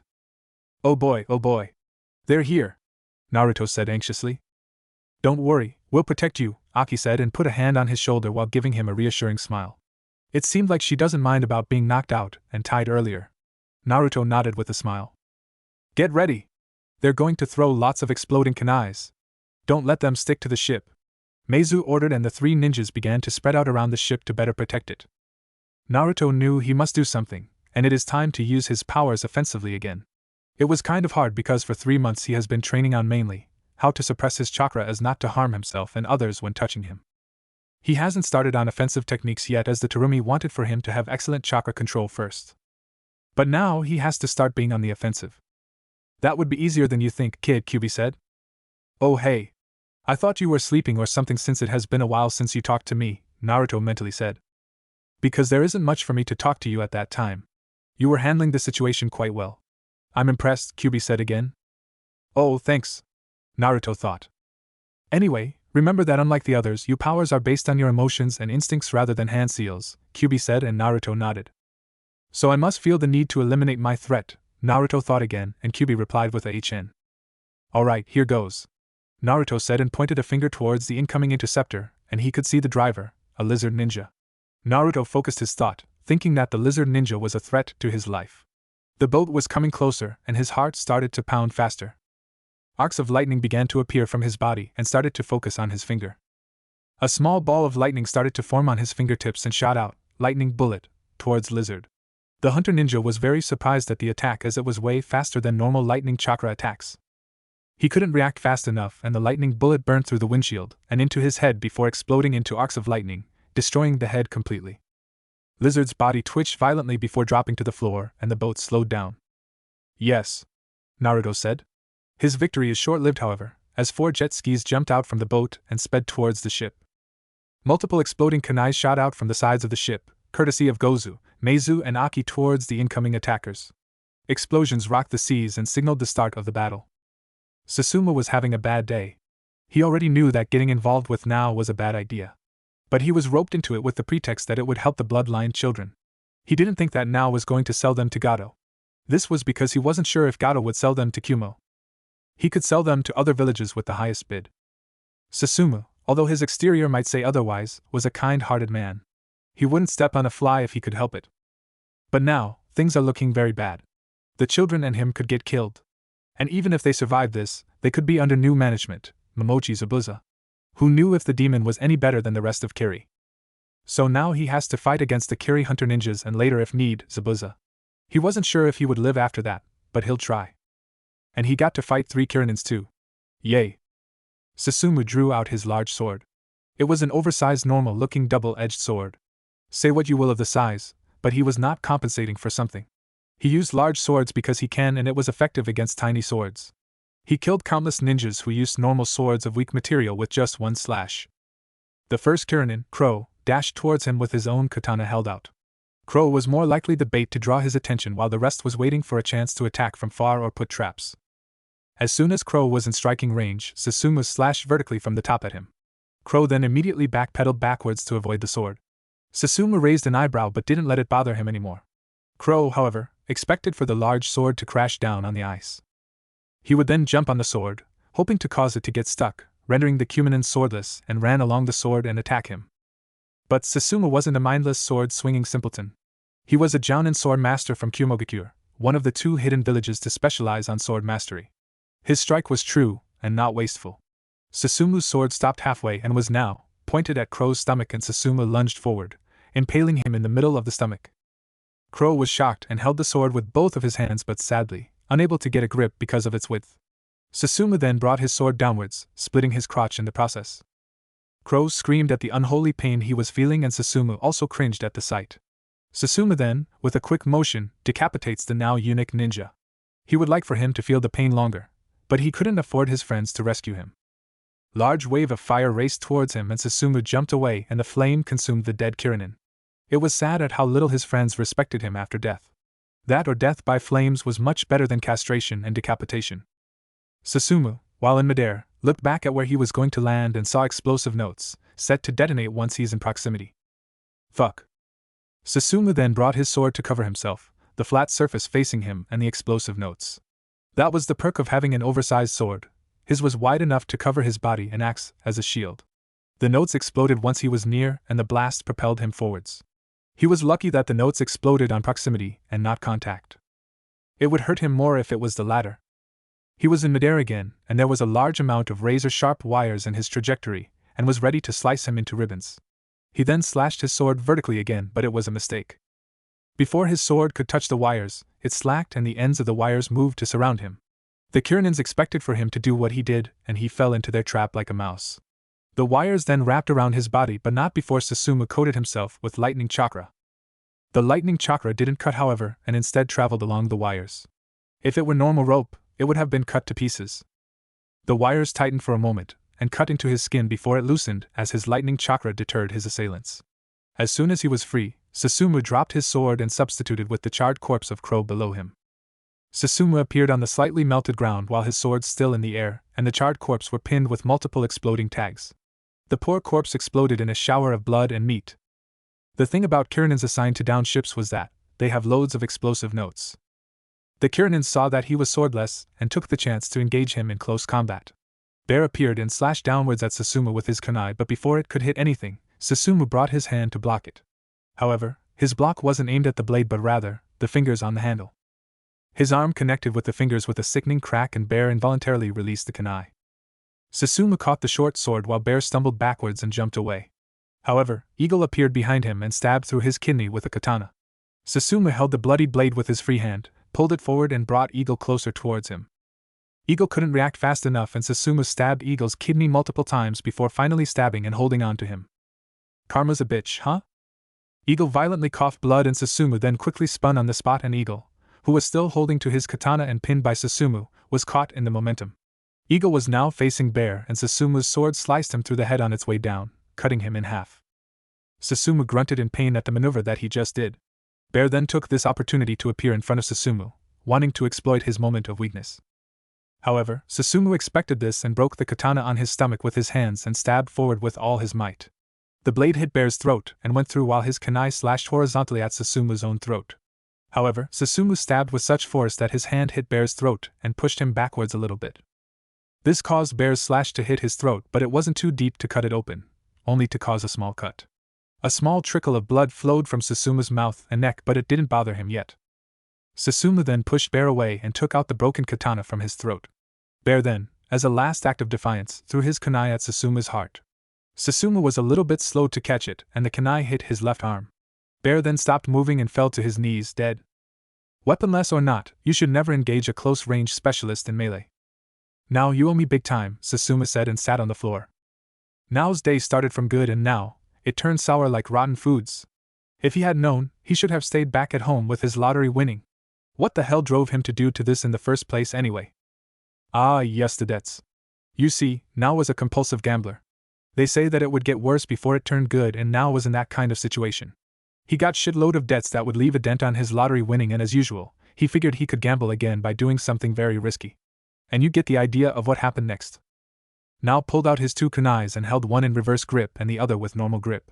His kunais was different from normal kunais in that each has wrists strapped to allow him to cast ninjutsus without having to store them. Come out wherever you are, now said to his surroundings. His enemies had hid themselves quite well among the numerous ice spikes littered around the ice field. It seems that they knew his forte was close-range combat. Smart. Good for them, but bad for him. Numerous exploding kunais rained on him from two sides. Oh shit! Now cursed and ran quickly from the soon-to-be-exploding ice field. Explosions were everywhere, sending numerous shockwaves and ice shards everywhere. Now was thrown on the floor harshly, but he managed to cover his face from the incoming ice shards. Thankfully, some of the ice shards were already melting when it hit him. The ice field where he started just now was replaced by a large hole that gave access to the ocean waters. Now immediately got up to his feet as Ao crashed down with an overhead tanto slash. Now blocked with one of his kunai while the other was aimed to stab at him. Ao saw this and brought out another tanto to block it. Both combatants locked blades for a moment before Ao pushed Nao's blade away, breaking the blade lock. Nao and Ao both then slashed at each other furiously, attacking while defending, parrying while thrusting and slashing their blades at each other. Numerous sparks flew from the clashing of their blades and then blood. Both combatants managed to cut each other, but the wounds aren't too deep. Just grazes. Suddenly, a large dragon made of water emerged from the water hole and rushed towards them. Both combatants jumped away quickly, but the dragon gave chase to Nao. Nao had just landed on the side of an ice spike before he has to jump away as the dragon crashed into it and resumed the chase. Nao landed on another ice spike and this time, jumped towards the dragon. He then threw an exploding kunai into it and caused the head to explode while he ran on top of its body. The remainder of the water technique crashed towards the ground and now landed safely. Falcon suddenly crashed through the ice a few feet in front of Now with a katana slashed horizontally at him. Now jumped and spun backwards and his blades met Owl's blades, who had just appeared behind him. Falcon got to his feet and slashed at Now's back. Now jumped to his left and the sword missed. He then threw down smoke bombs at the two Kirinins. Falcon jumped away, but Owl dashed forward at Now and resumed his attack, and Now couldn't even land before he has to parry the attacks. The two traded blows again before Owl managed to kick him in the gut and send him reeling backwards. Falcon landed on Owl's shoulder and jumped at Now with an overhead slash. Now released his kunais and steeled himself for what he was about to do. "Hope this works," Now said, and grabbed the katana's blade with both of his hands, and with all of his might, he broke the blade. He then gripped the broken blade with a hand while the other hand shot forward and gripped Falcon's hand that was holding the katana. Falcon was too surprised at what Now just did. Rarely anyone did that, as it was very dangerous. If you failed to catch the blade, it will split your head. Too early, and it will cut your hand. Even if you did catch it, there was risk of injury too, as evidenced by Now's bleeding hand. Now took advantage of Falcon's shock and slashed at his throat and stabbed him in the heart with the blade. Blood spilled in large amounts, and Now kicked Falcon away. Owl jumped over Falcon's body and landed behind Now and slashed downwards. Now managed to spun backwards just in time to block the attack, and sparks flew when both blades met. Now stepped backwards a bit, and Owl stepped forward, his right hand with the tanto speared at his stomach. The attack hit his stomach, and Now, with a reverse-gripped kunai, stabbed at Owl's arm and prevented him from pulling away his tanto. Now then counterattacked with his own stab using his right hand with a normal grip kunai, aimed at his throat. Owl then stabbed Now's offending arm with his own tanto, and it went through and managed to stop Now's kunai before the tip hit his throat. However, Now wasn't finished and poised his kunai upwards and stabbed Owl's lower jaw. He then flared his wind chakra through his kunai, and the twisting wind blade-laced kunai grinded the inside of his head. A few seconds later, Owl went limp and his body dropped to the floor. "Fuck, I should have stayed at home," Now said, and collapsed to the floor. Hawk was speeding across the water on his jet ski towards the ship, ready to throw some exploding kunais at it. Before he could do that, however, Gozu and Meizu jumped out from the water with a chain made of shuriken between them. He failed to react quickly enough, as the sharp chain snagged him and threw him off his jet ski. Before he could hit the water though, Gozu and Meizu crossed each other and wrapped the chain around Hawk and immediately tightened it and cut him into half. "One down. 7 more," Gozu said, and jumped on his brother's arm. Meizu then, with all his might, pushed his brother towards Hawk's driverless jet ski. Gozu shot forward and managed to land it on the jet ski. He then took hold of the steering handle with one hand and pulled his brother with his other hand that has the gauntlet with the chain. Meizu jumped, and on the air, he was pulled by his brother towards the jet ski. He landed on his shoulder and disconnected the chain, and jumped towards the ship's side next. Gozu then drove away while spinning his chain on the air like a cowboy. "Yeha! I'm coming, you girls cows!" Gozu screamed. Meizu could only shook his head. On the other side of the ship, Monkey sped his jet ski full speed towards the ship and hit a particular bumpy wave. It was what he wanted, and the wave sent his jet ski to the air. He then stuck an explosive tag at his jet ski and kicked it towards the ship. Before he landed on the water, he threw a smoke bomb to conceal himself. Aki knew what Monkey intended to do and flashed her hand seals. "Not on my watch, fucker!" Lightning technique. Lightning stream. The lightning stream hit the jet ski and it exploded. A large number of kunai shot from the smoke towards Aki, and she deflected it with her own thrown kunai. The smoke cleared and Monkey ran towards the ship and began to cast his technique with a large number of hand seals. Aki's heart started to pound faster, and knowing what technique Monkey intended to do, she was about to throw more kunais when a large lightning struck the water and electrocuted Monkey. Monkey then exploded into water, and Aki raised an eyebrow at this. The real Monkey floated a second later from the water. It seemed that the clone Monkey was a distraction, and the real Monkey even gave him real kunais as not to reveal him too early. The real Monkey was swimming underwater to stick exploding tags beneath the ship. Had he succeeded, all is lost. Aki looked towards the source of the lightning and saw Naruto, who was grinning at him. Fortunately, they have him. 6 more, Naruto said, and Aki nodded. Back to Gozu, it was surprising really on how he could drive the jet ski with one hand, dodging projectiles thrown at him while swinging his chain overhead. Even more surprising was the fact that he was whipping projectiles from the air. "Yeah, I'm the whip master. Dominatrix got nothing on me. Woo!" Gozu screamed, and Meizu almost face-palmed using his gauntlet and changed to his other hand. His brother can be stupid at times. Still, he got skill. "Gozu!" Meizu screamed and jumped towards him. Gozu realized this and whipped the chain at him, wrapping around his brother's gauntlet, and threw him at an unsuspecting dolphin, who was riding his jet ski without hands. He was apparently busy casting a technique. Meizu flew towards Dolphin and shot his gauntlet arm forward. The clawed gauntlet connected with Dolphin's skull and took him off the jet ski. Meizu slid on the water surface before throwing away Dolphin's lifeless body away. 5 left, Meizu said before a jet ski jumped at him. Meizu stopped channeling chakra to his feet and he sunk into the water. The jet ski crashed and skidded across the water surface a few times before it stopped and sank into the water too. Meizu emerged quickly with his gauntlet hand speared at a Kirinin. Cat blocked it with his tanto, but Meizu gripped it and wrenched it away. Meizu then pulled out his kunai and stabbed at Cat, but she blocked it with her hand. Her other free hand then pulled out an explosive tag and she tagged Meizu's gauntlet before jumping away. Bitch! This gauntlet is hard to come by, Meizu said and threw his gauntlet at Cat, who kicked it back. Oh, little Cat got humor. Meizu dived back into the water to avoid the explosion. He then casted his technique and a water torrent, water launch, shot him out of the water at great speed towards Cat again. The two met and exchanged blows with each other. Meizu punched her on the chest, which was cushioned by her somewhat sizable breasts, and Cat punched him on the stomach. Cat then tried to knee him on the groin, but Meizu brought his legs together and pinched her leg before it reached the target. Ah, Meizu said before punching her hard in the left eye. The punch shattered her mask and sent shards into her eyeball. Cat was thrown backwards and she fell on her back on the ocean floor while screaming. Meizu jumped and kneed her on the stomach. Cat coughed violently as the wind was knocked out of her, and Meizu gripped her head and submerged it underwater. Cat tried to break free, but Meizu held her arm with his other hand to prevent her from submerging her whole body to escape. Cat's other hand frantically reached into her kunai pouch and stabbed Meizu on the leg before she went limp. 4 to go, Meizu said and broke Cat's neck for good measure and jumped away. On Aki's side, she was facing Tiger, who was speeding towards the ship. You're unlucky that water's my first element, Aki said and flashed through her hand seals. Water technique, whirlpool. Aki casted and a small whirlpool appeared and swallowed Tiger's jet ski. Tiger would have joined too, but he jumped away at the last moment. He was in midair and was about to land on the side of the ship when Aki jumped and kicked him.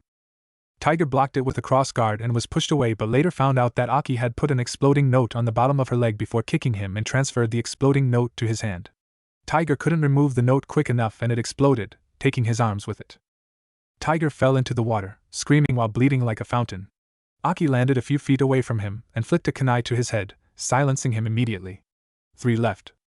A loud motor noise came from her left, and she immediately jumped and did a backflip, avoiding a katana slash from Boar. She landed, but before she could do a counter-attack, she had to jump away again to avoid being hit by Goza. Out of my way, Goza said while dragging his chain across the water. Boar then turned around to face Goza, his katana cutting the surface of the water. Come on! Goza yelled and whipped his chain at Boar, who slashed it with his katana. Boar's katana didn't cut the whip but instead wrapped around it. Goza then smiled as the katana was on Boar's right hand, and so he sped his jet ski towards Boar's left side. Boar noticed this and jumped off from his jet ski. The jet ski almost hit Goza, who managed to avoid it at the last minute. Boar landed and pulled on the chain hard and it snagged Goza off from his jet ski. Oh shit! Goza cursed as he was sent flying towards the air towards Boar. Boar then prepared himself for a slash that would cleave Goza in half when he was near. However, before he could do this, a voice can be heard that changed everything. Water technique, water tentacles, Aki said, and numerous tentacles made of water emerged and latched onto his limbs, restricting him, for a while. Aki channeled more chakra and the water tentacles ripped Boar's limb from his body. Goza had the unfortunate luck to smash into Boar's body, which was suspended for a moment, and send it flying a few feet away, screaming like mad at the intense pain. What the fuck? Goza quickly got up and screamed. You just... I what? Aki asked and put a hand on her hip. Goza looked at her for a moment before speaking. You're hot, Goza said, almost drooling, which caused Aki to scowl and turn away. Not now, moron, Aki said. Suddenly, another jet ski sped towards them. This time, 2-person was on board, struggling to throw each other off and gain control of the jet ski. After a short fight, Meizu managed to pin Rabbit's hand on the jet ski and tagged him with an explosive note before jumping away from the explosion. Where's the last one? Meizu asked after he landed near them. I dunno, didn't see him, Goza said, and the 3 of them stared at each other for a second before running towards the ship. Naruto were busy looking over the battlefield, checking to see if there's anyone needed his help, but they were doing rather fine actually. He just hoped that the rest were doing fine, especially Haku. He didn't realize that Viper had managed to get on board the ship and was walking towards him and unsheathed her kunai. One more, where are you? Naruto said to himself. Right behind you, Viper said and slashed at him. Luckily for Naruto, His reflexes were a bit faster ever since he got zapped and managed to evade, albeit he got a small cut on his arm. Naruto then stumbled away while nursing his bleeding arm. "I'm going to have my fun killing you monsters," Viper said again and lunged at him. She managed to topple him onto the floor and stab her kunai at him.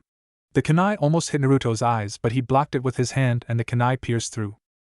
The pain combined with the fact that she called him a monster was enough to anger him and send a powerful lightning chakra through her system. Viper screamed for a few seconds before she went silent and limp. Naruto pushed her away before taking deep breaths while looking at the clear blue sky. "That makes 9. Haku, I hope you're safe." Masanori attacked with an overhead slash which Zabuza parried with his sword. The two locked swords for a moment before Zabuza released a hand from his sword and punched Masanori in the face. Masanori staggered backwards and Zabuza slashed horizontally at him, but Masanori managed to shield his body with his sword, sending him backwards and creating 2 small trenches from his feet. "Damn it, I hate that fact about you and the other swordsmen," Masanori said. "You guys must have 8 fish-eating steroids or something to be able to hold your sword with just one hand." Zabuza grunted at him. "Shows how different you are from the rest of the swordsmen," Zabuza said. The truth is, Masanori was a junior member of the 7 swordsmen of Kiri. He only joined the organization about a year ago. Compared to the other swordsmen's service year to the group, Masanori's was pretty much a rookie to them. The sad thing about the 7 swordsmen of Kiri was that the swords are much more valuable than the user. The user can be replaced, but not the swords. As such, the title was often transferred along with the sword, and the sword can be passed in 2 ways. Either willingly or not. Masanori gained his by killing Hiramikari's previous owner, Mangetsu. It wasn't a fair fight, of course, and for Kiri, it was justified as Mangetsu was a bloodline user. "Still, doesn't change the fact that my sword is much stronger than yours," Masanori said and channeled wind chakra through the sword. A large axe made from wind emerged from the sword and Masanori slashed vertically at Zabuza, who jumped away. The ice field was split into 2 as the wind axe hit the ice floor. Zabuza grunted again.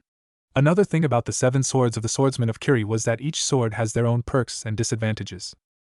His sword, the executioner's sword, was rather weak when compared to the other swords. The sword looked normal, and one glance at it, people will thought of it as just an oversized sword with a hole in it. However, it has a special ability, able to repair itself by using the blood of its victim. It was generally a maintenance-free sword. Aside from that, not much. Hiramikari, however, was known as the elemental sword. While another sword, Kiba, the twin swords, or also known as the thunder swords, were also able to channel elemental chakra but only lightning. Hiramikari was not only able to channel almost all elemental chakra but manipulate them into forms much better than any other swords currently in existence. It specializes in chakra manipulation and transformation that currently no other weapon was able to match, and that includes his executioner's sword. Zabuza jumped and dropped at his foe with a slash, but it was parried. Against other swordsmen, silent killing and hidden miss technique were useless. So it's back to old school sword fighting. Masanori pushed him away and slashed at him, but this time, using a wind sword that was easily double the length of Hiramikari. Zabuza channeled his chakra through his sword and blocked the attack. Zabuza was thrown backwards quite hard, but he dug his feet in the ice field to stop himself. Masanori wasn't finished as he sends a powerful torrent of water from his sword at Zabuza. Zabuza stuck his sword to the ice floor in front of him with its flat facing him and stood behind it. The sword acted as the shield and weathered the attack while the ground cracked. "That's just like you, Masanori. Always steamroll over your foe with overwhelming force," Zabuza said and flashed through his hand seals. Water technique, water dragon bullet. A large water dragon smashed through the ice floor below Masanori, but he jumped away before it managed to hit him. The dragon then gave chase to him, but Masanori jumped and thrust his sword at the dragon with a wind sword coating his sword. His attack not only tore through the dragon but also collected some of the water and turned it into from a wind sword to maelstrom sword. Zabuza then emerged from the water to try and grab him, but Masanori slashed at him, which caused it to melt into water. "Water clones?" Masanori said, and another Zabuza appeared behind him and attacked. The two then traded slashes with each other, either managed to cut. Then, a kunai came sailing at Masanori, who sidestepped, but it gave Zabuza the chance to strike him. Masanori avoided but was cut on the shoulder lightly by Executioner's tip. A few more kunais flew at him, and he jumped away to avoid them. Masanori then looked around to see 3 more Zabuzas throwing the kunais at him. "I see, so you gave them your kunais, eh?" Masanori stated as Zabuza chased after him, and not only him too, but the clones. "And I gave them my exploding tags too," Zabuza simply said as Masanori widened his eyes. The clones jumped in before Zabuza at him, and the clones primed their exploding tags on their palm. Body flicker. Masanori quickly put Hiramikari on his back and casted the body flicker technique as the explosion hit him. He then reappeared quite far away on a sheet of ice and was panting. It seemed that the explosion managed to hit him before he escaped, but not enough to be fatal. Still, Masanori has numerous wounds on him, and mostly are burns. This is why I hate you, Masanori said weakly, but Zabuza looked. Zabuza grunted at him. You always hate everything that pained you. What it was, Zabuza said. Masanori snorted in reply. Say what you want, but sometimes, cowards do survive. And I want to live. And so am I, Zabuza said and made a hand seal. Masanori's eyes widened again as he saw the hand seal. It was the snake seal, one used to detonate exploding tags. He then looked below him and saw exploding seals beneath the ice sheet. During the fight, Zabuza's clones planted exploding tags beneath numerous ice sheets, creating landmines, and Masanori landed on one of them. Certain exploding tags can work when exposed to water, but it depended on the quality of the seal, ink and paper. The worst quality exploding tags had their ink smudged when the paper was wet, while the best ones can work even underwater, albeit with severely reduced blast. Still, the blast was enough to break the ice and send numerous ice shards at Masanori. Masanori jumped a second too late, and was peppered with ice shards and even has a large one stuck on his ass. A literal pain in the ass. Masanori landed on water a second later, and he was badly injured. Blood was leaking from him, and dyed the water underneath him red. Alright, that's it. I'm finishing this, Masanori said. Zabuza narrowed his eyes and ran at him. Masanori then created a large sword of wind and stabbed it into the water below him. Zabuza then stopped as he saw what happened. That's Kisame's technique, Zabuza said. Masanori chuckled a little. Kisame ripped the technique from the original technique, from Mangetsu's. Behold, the ultimate water sword technique, the great maelstrom enfolding technique. Masanori stated as his wind sword mixed with the water and formed into a maelstrom sword, and it coated around Hiramikari's blade until only the handle can be seen. Unlike the previous maelstrom sword, however, this one was much bigger. It grew so big that the maelstrom sword bulged upwards, carrying Masanori with, and it towered over Zabuza. Zabuza then steeled himself for the incoming attack. Die for real this time, will you? Masanori screamed and he jumped at Zabuza. His maelstrom sword slashed at him. The massive maelstrom sword was connected with the ocean, and it dragged more and more water with it until a wave was following it. The attack was crashing at Zabuza with the force of a tsunami. Before it could hit, however, the whole maelstrom suddenly froze, including his hands, and stopped the attack midway, causing Masanori to suspend in the air. What the? Ah shit! I forgot about the ice user, Masanori said loudly, but it was too late. Zabuza took the chance and jumped at Masanori and slashed horizontally. The attack connected at his stomach and split Masanori's upper half from his lower half. Zabuza then landed gracefully on the frozen wave behind Masanori. Fuck, Masanori said through gritted teeth as his leg fell and his innards spilled to the floor. That's fucking painful. Obviously, Zabuza said and shouldered his sword and walked below Masanori. God damn it. I was right. Bloodlines are monsters. Look what happened to me, Masanori said weakly. Shut up. You're just weak, Zabuza said coldly, and Masanori chuckled weakly. Always the cold and harsh senpai, huh, Zabuza-senpai? Masanori said, and Zabuza looked annoyed. Ever since Masanori joined the Swordsman League, he has been calling every swordsman senpai. Oh man, I guess it wasn't my good day, huh? You betrayed Yugura. I have to chase you, kill the trafficker, take his money, the bank's closed, and I got split into half, Masanori said and finished with a chuckle before he died. Zabuza only grunted at the Masanori. Another swordsman dead. Oh well, Zabuza said, and Haku appeared from behind a small ice spike. Haku slowly walked towards Zabuza, and when she saw Masanori, she spilled the contents of her stomach to the ice floor. Unfreeze the sword, I want to take it, Zabuza said, and Haku took a moment to collect herself and do what he ordered. Zabuza would have congratulated Haku for her fine job. She did, in fact, had a hand for the death of a lot of people today.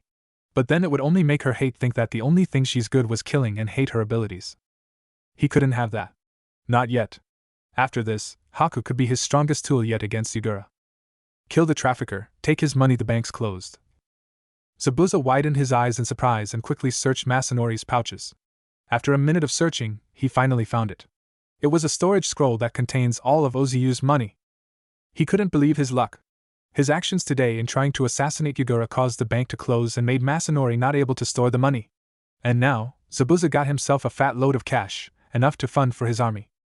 He then searched for another storage scroll, emptied it, and stored Hiramikari inside. Alright, let's go, kid.